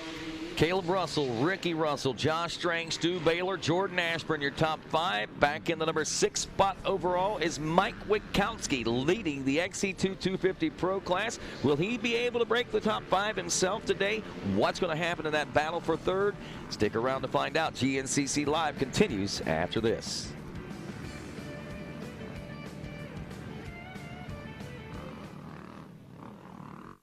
Born of family values and a homegrown work ethic, Cometic Gasket seals your machine so you can focus on the finish line. Cometic Gaskets are the competitive standard for racers who demand the very best inside their engine. Cometic Gaskets are always constructed from superior materials designed to perform in the most demanding environments. Whether it's a championship on the line or a day in the dirt with friends, professionals and enthusiasts alike depend on Cometic. Cometic Gasket, sealing championships since 1989. We are American Motorcyclists. We are members of the American Motorcyclist Association. Racers, fans, and crew. We come together for this sport we love, to race together, to grow together. We start young and not so young. We race motorcycles and ATVs. We become friends, we become family. We compete for weekend bragging rights and national championships. We make memories on the toughest off-road courses in the country and on the best motocross tracks in the world. Some of us aspire to the speed and poise of road racing or the fierce competitiveness of American flat track, and we honor our greatest champions in the AMA Motorcycle Hall of Fame. Through it all, we cheer. We win and we lose. We are racing. We are the AMA. Race with us. Be part of the greatest sport in the world. Be an American motorcyclist. Join us today at www.amajoin.com/join-now.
Even when you're the best, you never stop striving to be better.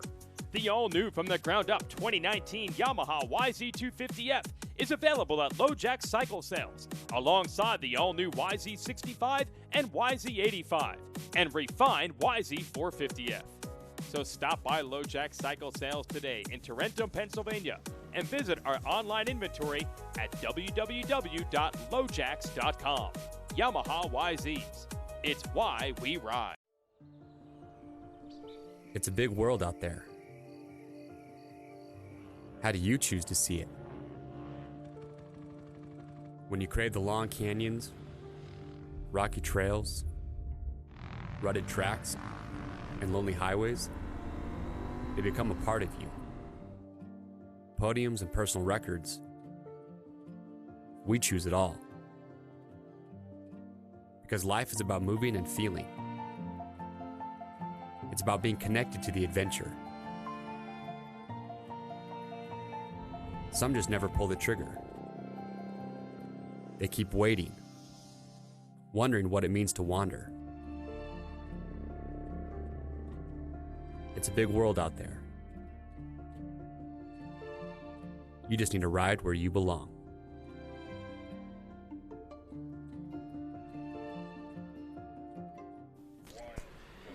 And welcome back to GNCC Live. Rodney Tomlin along with Tyler Shepardson and Johnny Gallagher as our Monster Can dances for the riders as they make their way through the Monster Mile here. Is almost taunting them, I think, as they head into that section through this part of the racetrack. 2 hours and 43, working on 44 minutes into this, about 16 minutes out. 17 or so minutes out from seeing a checker flag, an anticipated checker flag with Caleb Russell if he continues at the pace that he's running at right now. Ricky Russell running second, Josh Strang third, but closing in slowly is Stu Baylor. Looking at the lap times, according to what we've seen, right now Josh should have Stu covered as far as that third place position, but as we pointed out, once Stu gets eyesight,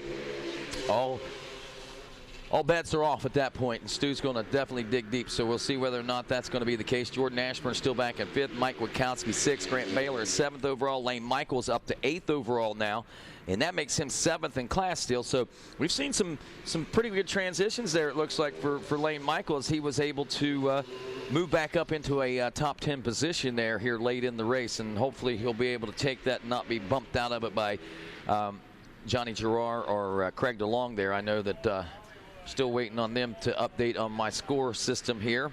They may have already been through, and if so, I do apologize, and that may have changed already, but Lane's still putting down some laps and laying down some law out there, I think. Yeah, absolutely. And also looking at our graphic over there on the side, our FMF XC3 class, looks like Jason Raines made his way back to the front, and Caleb Russell, that number 1 on his bike seems a little bit bigger and a little bit bolder than it has in recent years. It's a pretty wide one he's got on there, but he comes through the Monster Mile nevertheless, and working his way through. I know the end is in sight, about 15 minutes to go before Caleb Russell starts to make his way to the finish line here at round number 1. Been an impressive day, and I have to ask you, Tyler, anything like what you expected? Yes and no. I mean, obviously the big story is Thad Duvall and Ben Kelly. I mean, Thad has been the one that has been able to run with Caleb consistently and even steal wins away from him. And then Ben Kelly does what he did in XC3, couple overall podiums, moves up to XC1 at the end of last year, wins the last 2 races. So I kind of expected that battle to be a little bit heavier, but obviously very unfortunate as injuries coming into the round ended up plaguing them. But other than that, I mean, yeah, it's been a tough race, and that's really what I expected coming into it, is how tight that race is going to get, especially in that XC2 class. And then Stu Baylor, he got his first win of his career at Big Buck a couple years ago, first round, and then last year he came out and won the first round down in Florida. So he's always strong in these first races as well. So it does not surprise me at all that he is battling for a podium as we speak out there. And Johnny Gallagher, same question. Any surprises in this opening round for you? You know, yeah, actually there's a few, Rodney. And as I'm looking down here, just basically looking at the top 10 or top 15, top 20 even, as they currently run overall. Here is Caleb Russell coming in. He is in this open section here on the other side of the finish line. He's looking across the way and he's saying, you know, I'm almost there. I'm going to see you guys in a couple minutes, and I'm going to check, hopefully check off another win for himself.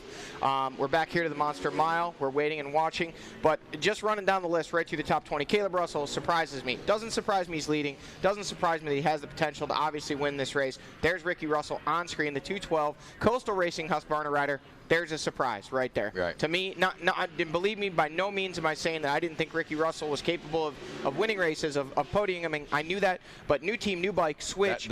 I did not expect to see him as strong at round one as he is today. I have to agree with you on that for sure. And the thing that surprises me about Caleb Russell is the margin right now. You know, the race that he's put in, and you know, Caleb normally, like I said, a pretty quiet guy, doesn't get real enthusiastic about things, but if you follow him on social media, his posts have been, let's just say, leading the last couple posts he's made. Things like, I'm getting ready to make a statement. I'm gonna put some guys in the hurt locker. I can't wait. You know, and when Caleb says stuff like that, you know, he can come off as arrogant, but I think that was a little just mental mind games. And he told me the other day, he said, I'll tell you what, I'm ready. I hope they are, but I don't think they are. So when you hear that kind of confidence in his voice, I expected him to battle for a win. I did not expect to see this margin going into the final lap. You know, to a win like this, minute and 45 seconds plus right now, that's, you know, that's kind of uncharted. It's happened before for sure, but at a round one like that, I mean, Stu Baylor did it a few years ago for sure here at Big Buck. You know, so whether or not he can back it up week to week, but I didn't expect to see that. I didn't expect Ricky Russell to be as strong as he is. Just running down the list, Josh Strang on the podium in third. Phenomenal ride. Great day for him and that Monster Energy Babbitt's team. You know, obviously having Jordan Ashburn sitting back there in fifth. Two riders in the top five. Great day for them. Great day for that team. Didn't mean to skip over Stu Baylor. Fourth place. Man, for it, you know, Tyler, you're just pointing out, battling for a podium. First race, new machine, new team, and completely new machine to GNCC Racing. That's you know, that's huge. I mean, that's a big statement for him that he's here to play. Coincidentally, I'm just going to warn everybody. Stu Baylor said to me, I was riding at his place on Wednesday, he said, hey, if Grant and I both finish, it's going to be wild. Here's Caleb Russell up the FMF power plant. Oh, sideways. Wow. Barely saves it, and he is stopped on top of the hill. No major sense of urgency there. He's got a pretty solid lead, but that could have been bad, Rodney. Yeah, it could have been real bad, especially whenever you got Ricky Russell so hungry back there in that number 2 spot. There is Stu. Did we see Josh Strang? That was Strang. No, that was Stu. I thought it said 114. All right. It was a Sherco. Yeah, it was definitely Stu that just went by. You got 514. We must have missed Josh. We may have missed I don't Josh. know. It was 6. Replay coming. All right. We're going to see that. We're going to watch that replay of Caleb Russell going up that hill, and we'll try to sort it out about Josh Strang here in just a second. But look at that. Just, I mean, getting the drive and so many bumps. I mean, that's. It looks oddly similar to his huckabuck out here after the finish line. Yeah. and what's hard to see on camera there is that's a rock face that he was sideways on. That's not dirt up there. That is actually just complete shale rock. You know, so for him to save that was some serious think on the fly. That was 2 impressive saves on one lap. Yes. So caught on camera and replayed. Hopefully here at the bottom of the FMF PowerPoint, we'll get to see, like you said, we'll sort out that Josh Strang thing. Yeah. Ricky Russell we'll see next, though. He'll be the next rider we see on screen. Running down the surprises of the day, you know, Stu Baylor, again, battling for a podium position here on the last lap. Not that we didn't think his speed was there, but to see the machine hold up, completely new team to GNCC, impressive to say the least. These guys are going to be players for a time to come. Grant Baylor currently sitting in 9th place overall. Stu told me if they both finish, Stu was going to disrobe and run through the pits in his birthday suit. Oh, boy. So, if everybody wants to go ahead and hide your kids, hide your wives, Stu is planning on getting wild if he and Grant both finish this race on a new machine, new team. And right now, not only are they both looking to finish, they both said, Becca, you're standing right here. This he did not say a this. drill. I don't think he'll actually do it, but I think Stu Baylor is going to be on another level this evening. He's going to be over the moon pumped, especially if he can put it on the podium. You say that, But we also have Stu Baylor doing a post-race interview in his underwear in the past. So. There's Rough and Rowdy up and over the top there, Rodney. All righty. Now, I will say this. I'm starting a new podcast, and we're going to start interviews. I'm headed over to the Stu Baylor farm tomorrow. I'm heading down to Ampro as well as over to Phoenix Honda to talk to some of the bike guys over there. So this will be an interesting story to talk with him about coming up tomorrow for sure. I'm just going to give you a little bit of advice. Maybe don't go to Stu's tomorrow. He's going to not be feeling the greatest. I think there's going to be a lot of adult beverages consumed tonight if he puts this thing on the podium. Maybe I'll go to Stu's tonight. Yeah, well, that's a great idea if you want to have a good time, but not if you want to get any quality content that's usable. That being said, you know, another couple more surprises here real quick. Try to make it quick. Mike Witkowski, leading XC2. New team, new machine, new to a 4-stroke. He's killing it. Not Josh Strang, but close though. Green machine. Mike Witkowski leading XC2, that's a surprise. Jordan Ashburn, don't want to skip over him. Great ride in 5th place. Johnny Girard coming back from a season off to be up there battling, still within striking distance of the win. 31 seconds back at the completion of at the white flag. Great ride for him. Jonathan Johnson, new team, Phoenix Honda Racing. Those guys have put so much effort into this team this year, and Jonathan Johnson looking to today reward them with the podium. If you look back, Craig DeLong, a little bit of a surprise there. Expected him to be battling for a win back in that 4th place spot. Only 11 seconds out of a 3rd place spot, still potentially a podium, and could even move up higher than that. But a little disappointed in what I expected from Craig based on his results coming in and how well he'd been riding. Going down through another one that I'm really surprised by, Lyndon Snodgrass. You know, this guy's a world-class, you know, sprinter. To see him out there in XC2, I mean, he was in many of the tests at the Sprint Enduro 2 weekends ago. He was second fastest to Caleb and fractions of a second off. Wow. He was second overall for most of the first day. That looks to be Josh Strang. You are right, Tyler. We missed him. There is Strang, the 114 machine. There he is. Look at him. I tell you what, great day for him. He's got to be pretty pleased with the way things are going. And again, that right line's getting sketchy. Yeah, it is. Look at this guy. Here he is. Ooh. The 514. The blood's in the water, and the shark is on the hunt. He can totally see Strang. Different line. No time lost up the hill for him there, man. Talk about momentum up that hill. I think he might have gained a second or at least a half second on Josh Strang just going up that hill right there. Yeah, for sure. Coming into this last lap. Go ahead. Coming into this last lap, Ronnie, what we talked about is that 30-second gap that was in between Stu Baylor and Josh Strang, and as you can see, that is now closed up. Yeah, we're down. It was down to 16, went from 30 to 16, and now it's closed up. I think even tighter than that. Yeah. Johnny, on what you're saying, I have to say, ditto. All the surprises that you're talking about are the surprises. I will say this: I kind of expected maybe. And not that he hasn't done well today, but I kind of expected that we were going to see the 127 of Jordan Ashburn maybe battling a little more solid for a podium position. I don't know why. It was something about late last year that really turned me on to what Jordan Ashburn has going on. Yeah, but man, I mean, this class is so tough right now, and it's all about being an on day. Jordan, you know, was up front running a 3rd place spot much of the day, riding solidly. I think, you know, Jordan's going to improve as the season goes, and for him to come out, if he keeps it in the top 5 overall, I think you know, I think that's a phenomenal race one. Huge improvements for that Monster Energy Babbitt's Kawasaki team from last year, and really pumped to have them here, and they're a great interjection into the series. Obviously, 2nd year back, but man, so many new teams, so many new rides, so many new riders, and it's just so awesome to see it all unfold here today.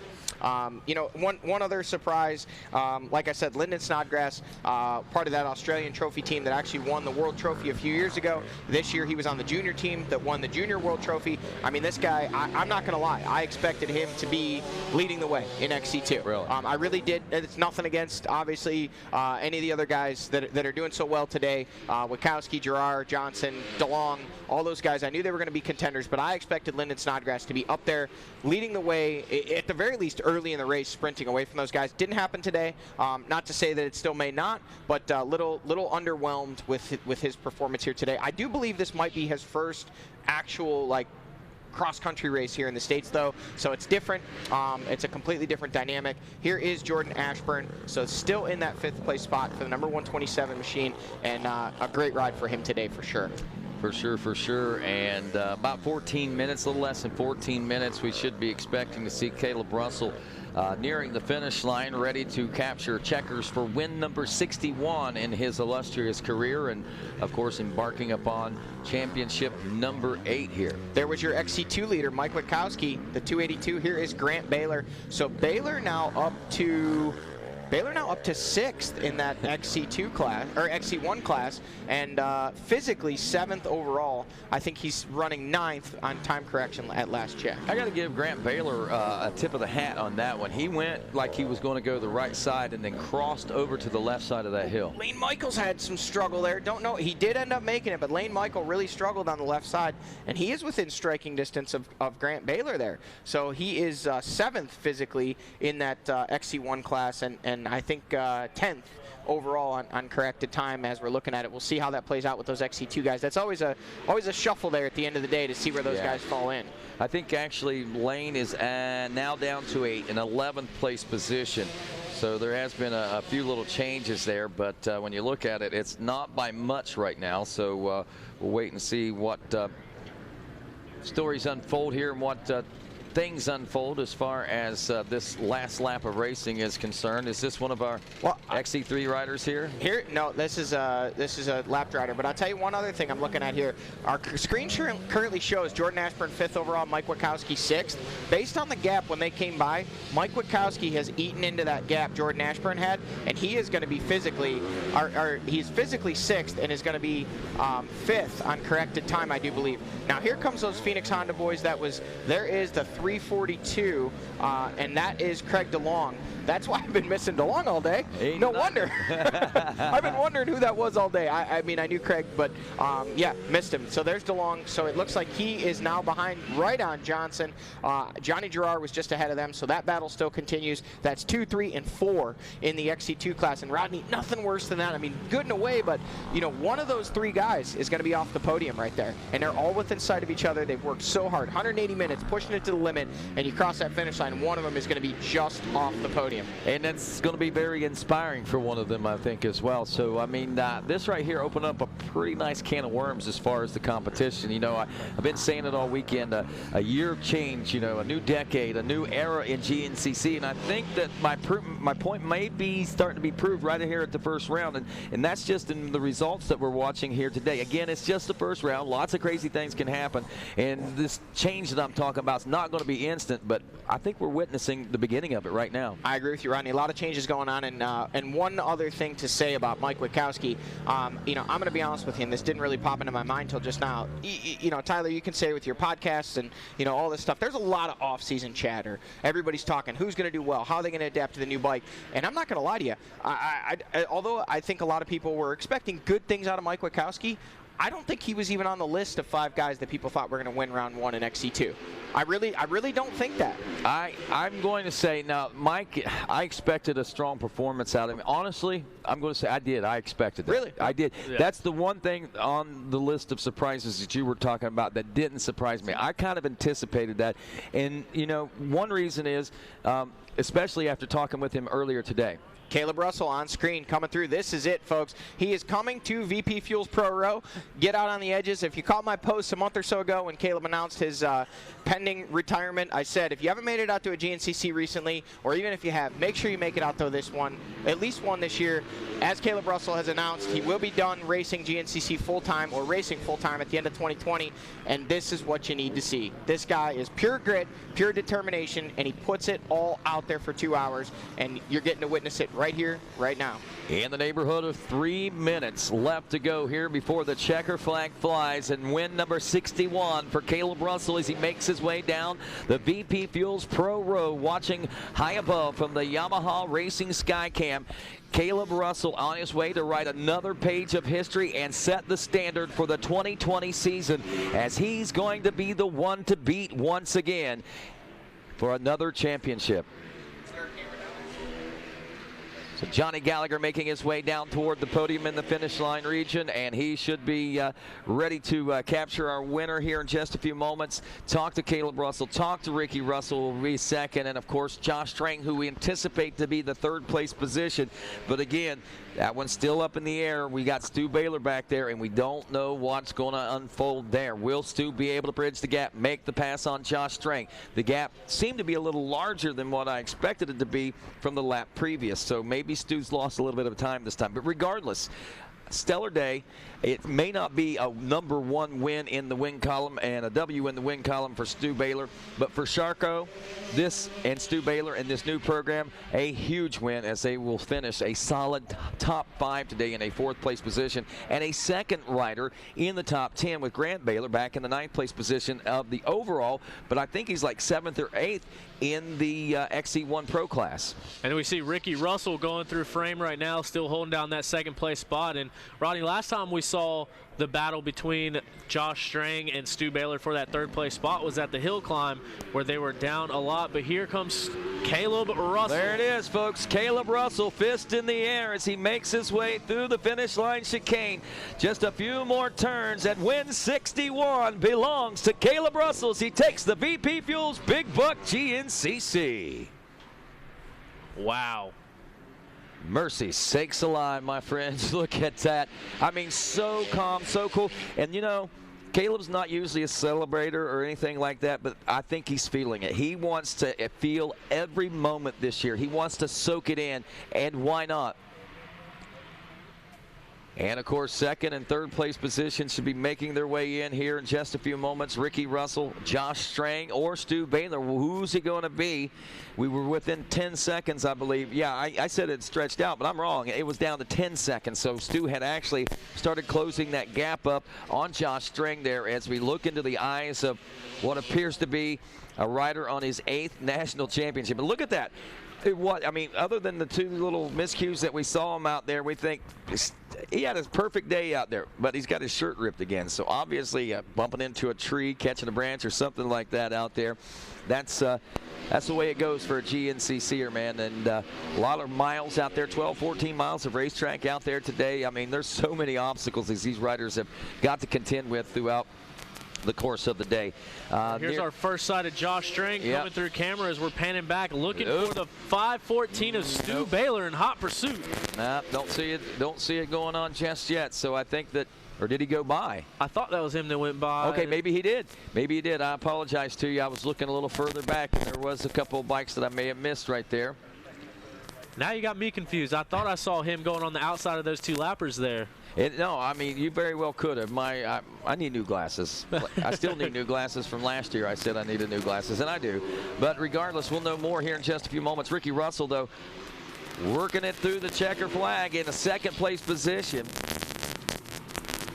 And 3rd place position is what we're waiting on right now. We're looking for the 1:14 of Josh Strang to check in with that 3rd place position now as we wait with bated breath here at the finish line region now, and what is going to be a very historical year of GNCC racing. And to post yourself on the top in this first round of racing is an amazing performance in this day of racing, in this era of racing, and the way things are unfolding here for this new season. Ricky Russell, you can see the great ride there for the Coastal team. He's doing a lot of bench racing. You can tell he had a lot of fun out there today. Really enjoyed that.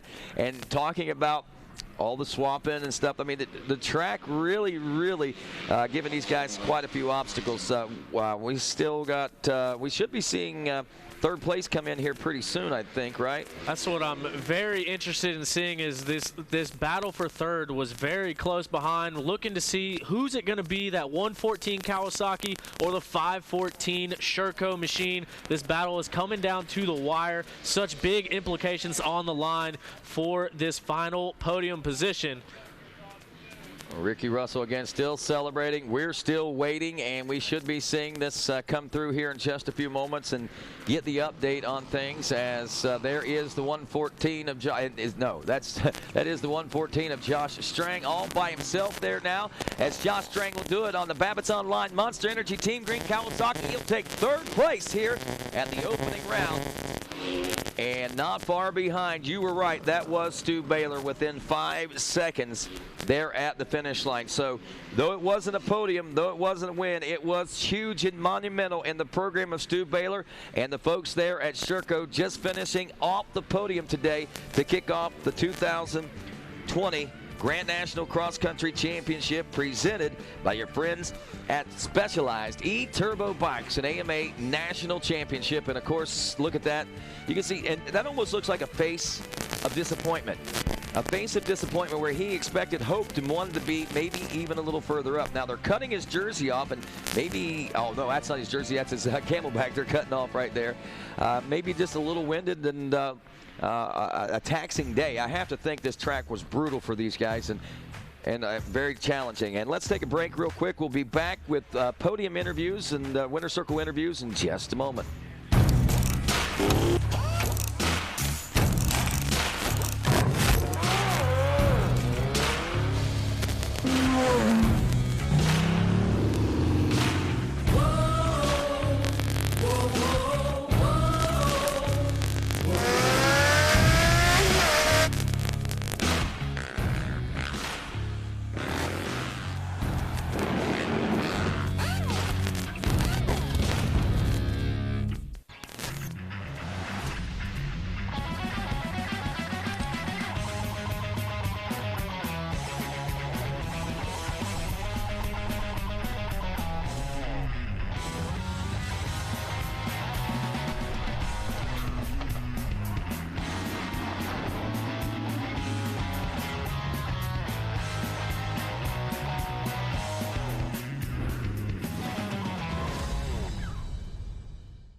Inside every Yamaha lives the heart and soul of a competitor.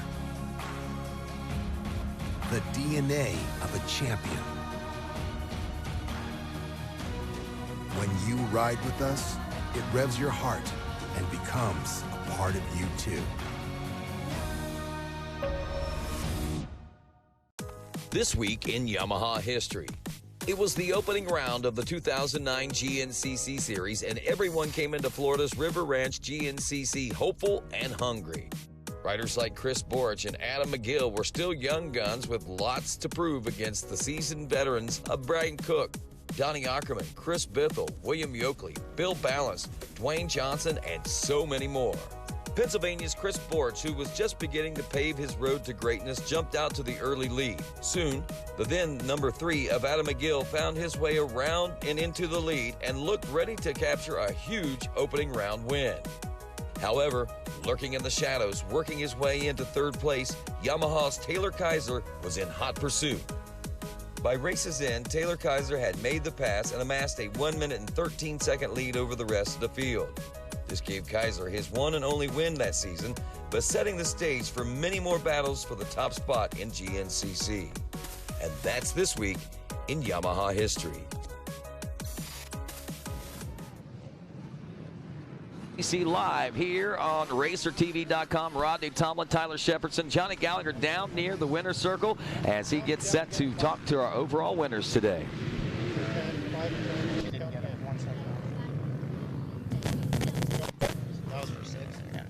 All right, folks, we're here with Caleb Russell, today's winner, round 1, 2020. Caleb, some semi-bold predictions, some might say, on social media here recently, making comments about making people hurt and making people pay. You came out today, backed it up, and grabbing a win, number 61. How's it feel to start off with the season for a win, and what were the intentions coming into today? Yeah, there's no way I was going to lose my first race ever, so I put the hammer down and got the whole shot, led wire to wire, felt really good. I came in really prepared. I was, been dialed in the last 7 weeks and just training hard, working hard. Finally coming into the season 100% healthy and ready to go. And I feel like I'm back on 2015 form where, the race comes to me easy. I, felt really good at the beginning and really solid. And I just kept a pace and that I thought would wear those guys down, and I just held that pace through the whole race basically. So I didn't try to manipulate it and hang back and wait for the end. I just went straight from the get-go, just really solid pace that I knew would be tough to hang on to, and was able to pull it in. So about that, you said your last first race. You made the announcement for those watching at home that haven't heard that this will be your last full-time season, at least, of competition. Does that change your mindset at all for this 2020 season, or is it just business as usual for Caleb Russell? Yeah, it's just business as usual. You know, I'm here to try to win and do the best I can. Just because it's my last season doesn't mean I'm going to take it easy. If anything, it's going to, you know, fire me up and, you know, make me work a little harder, which I feel like I have. So, awesome day, awesome weekend. It's going to be bittersweet at the end of the year, but it's been an awesome career, and like I said, it's my last big buck, and happy to go out on top. This place is awesome. I got to thank Henry Turner for always letting us come out and doing a great job with this place. I really like it, and gonna miss it for sure. So getting the win today, one thing that, you know, I think surprised a lot of people at home was how strong Ricky Russell was early. Obviously, Thad Duvall was giving you a little bit of pressure there at the beginning, but you were able to kind of break away from him. And it was tough for us to see, but that first lap, the spotters kept telling us, Thad Duvall right on him, Thad Duvall. That wasn't Thad. That was Ricky there on the first lap. Were you a little bit surprised to see him hang with you for the first part of the race, or were you expecting him to be fast today?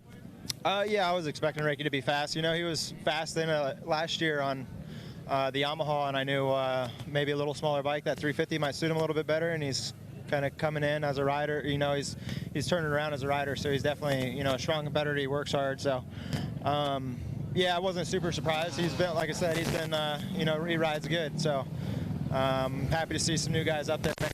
Cool, and like I said, we'll just try to keep doing our own thing and set that pace. Well, there you go, folks. The changing of the guard may be on the way, but it's not today. The man that's been on top for many years on top again today, win number 61, wins the season opener in dominating fashion, nearly 2 minutes. And congrats, and we'll see you on the podium here in a few. Thanks.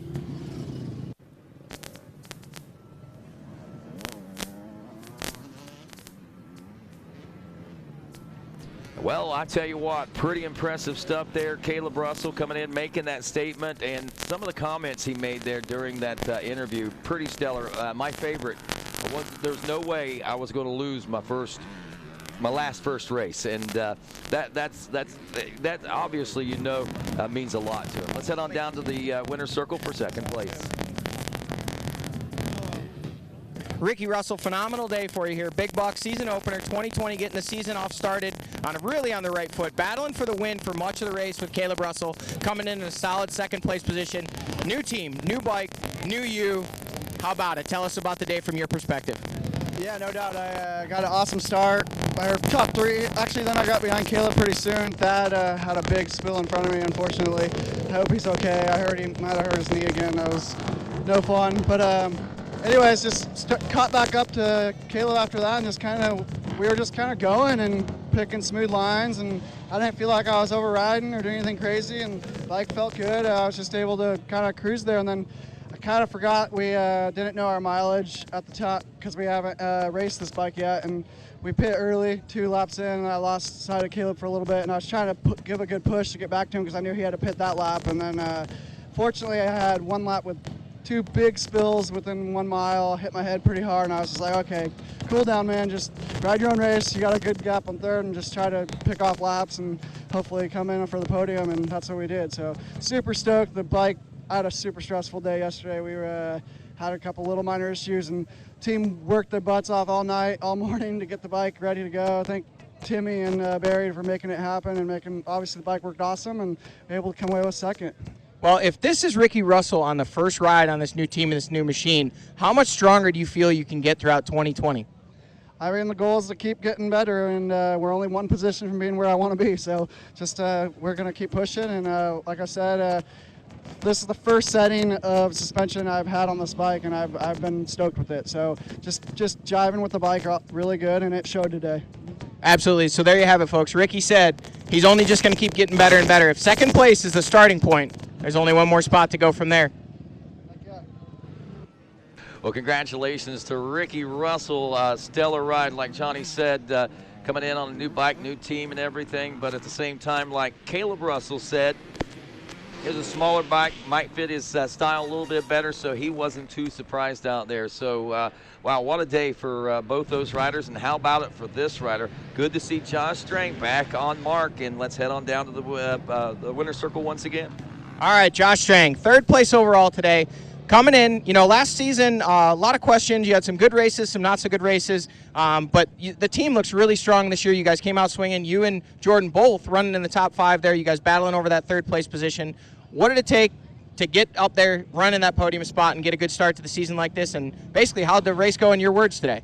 Yeah, this is compared to the last few years, this is a perfect start for me. So finish on the box, not too bad. So the start of the race, I kind of just settled in behind a couple of guys where I probably should have tried to make a couple of passes earlier. Maybe I could have stayed a little closer to, Caleb and Ricky, the 2 Russells. So, but no, overall, man, I had a good day. The track is probably one of the best big buck dirt-wise we've had in, man, I think we worked out on the weekend. This is my 14th season, so I've been at it nearly as long as you. So the dirt here was good. This place always gets rough, and it was rough today. A lot of people turned up, which is good for GNCC. There's heaps of people coming racing. We all get to keep our jobs and that, and I had a blast actually. I just tried to enjoy the race. There was some people on the side of the track I was yelling at and having some fun with, and when the lappers would get out of the way, I'd give them a cooey, say thanks, and overall, it was good. So I had a fun day, and it's good to start with the 3rd place, man. I see Thad crashed early, so there's a couple other guys out, but I think I have the speed. I just need to put the start of the race together, and I can be up there every weekend, I reckon. No, you definitely look good today, and as a former champion in this series, you can't win the championship at round 1, but you sure can lose it. And for you to come out of here with a podium today, I got to imagine, I don't know what your goals were coming into today, but if you can keep making improvements from here, it really puts you in contention for wins going forward, and I'm sure that's the goal, right? Yeah, like I said, I've been at it for almost 14 years now, and at this stage, I'm just here. I like to have fun. I want to do good, and I put in the hard work during the weekend before the season, and I'm at the point where I can still be competitive and get good results and podiums and hopefully wins. But at the end of the day, I want to have fun doing this, and that's what I did today, man. I had a blast, and I want to sell Kawasaki's. So last year was the first year back for Babbitt's Online, the Kawasaki team, and already this year you can see more Kawasaki's around the area, around the pits, at the races. So I feel like we're doing our job, and the bikes are really good. It's a hard market to crack into when there's other manufacturers here that are really strong, but I believe the Kawasaki's are just as good or better than other brands. So I'm excited to represent that brand, and hopefully we can keep selling bikes and make their presence bigger here. Very cool. Well, there you have it, folks. Josh Strang says he's just out here having fun. Well, having fun today put him on the podium with the best off-road riders in the world. Clearly, he's there, and wouldn't be surprised to see him grabbing wins here soon. Back to you, Rodney. No doubt about it, Johnny. Pretty impressive ride. And, hey, he sold me. I want to buy a Kawasaki now, that's for sure. Josh really putting it together. His teammate, even though he finished back a couple of spots, also putting a great ride together. An amazing day today for the Russells, the 2 Russells, as Josh pointed out, and Josh String. And, of course, Stu Baylor putting a great ride together in that 5 seconds only behind out of 3rd place position. Hey, Mike Witkowski, an amazing performance by that rider today, finishing, I believe, 5th place overall on the day and winning the XC2 250 Pro Life class. All right, we're here with Mike Witkowski. New ride, new team, first race of the season, first win of your career. Just in a few words, how does it feel right now? Honestly, it's surreal. I never really thought I'd get to this point. I honestly give all the credit to the bike and the team, the Ampro Yamaha team, and just the 250FX is honestly incredible. And the Dunlop tires, I give huge credit to today because it's so slippery, and it just works so good. I'm happy. All right, so Mike, a lot of people we were talking about this on the show. You can go back and watch it. A lot of discussion surrounding around who's going to win the opening round in XC2. Who are going to be the players? I'm going to be honest with you. Your name was in there as a player. Not many people had you pegged to win. So was this a statement ride today? Were you letting everybody know that they better put you on their radar for the championship this year? Yeah, definitely. I mean, I'd rather come in as an underdog and just prove a point to everyone. And I think we did that with a minute lead. And honestly, I was ready for 4 hours if we went. But honestly, yeah, it's surreal. I told myself last night before I went to bed I was going to win today, and I just had that feeling, and we made it happen. All right, well, great ride today for Mike Witkowski. First win of his XC2 career. This man's been at it for a while, gets the job done today in the first ride on a new bike and a new team, starts off the season in a big way. Back to you, Rodney. In a huge and monumental way. Congratulations to you too, Mike Witkowski. And wow, what a day today. Tyler Shepardson, want to say thanks to you for stepping in and helping out, and Mikey Waynes' absence in the course, and we'll see you back, I guess, again in Georgia also. But your quick take on today's race. Man, unbelievable track conditions, unbelievable weather, turned into an unbelievable day of racing. I think that's what it boils down to, and it's got me giving goosebumps that round one has started, and it turns out to be like this. I mean, everything's up in the air, and it's a great season of racing coming at us. It most certainly is, and with that, wow, all I can say is wow. A lot of big changes coming into this season. We expected a lot of crazy things and exciting things to happen, and we got just exactly what we were looking for. Look for more coming up in 2 weeks as we'll be heading to the Wild Boar GNCC in Palatka, Florida. Until then, everybody have a great day. On behalf of all of us here at RacerTV.com, Tyler Shepardson, Johnny Gallagher, I'm Rodney Tomlin. Good day, everybody.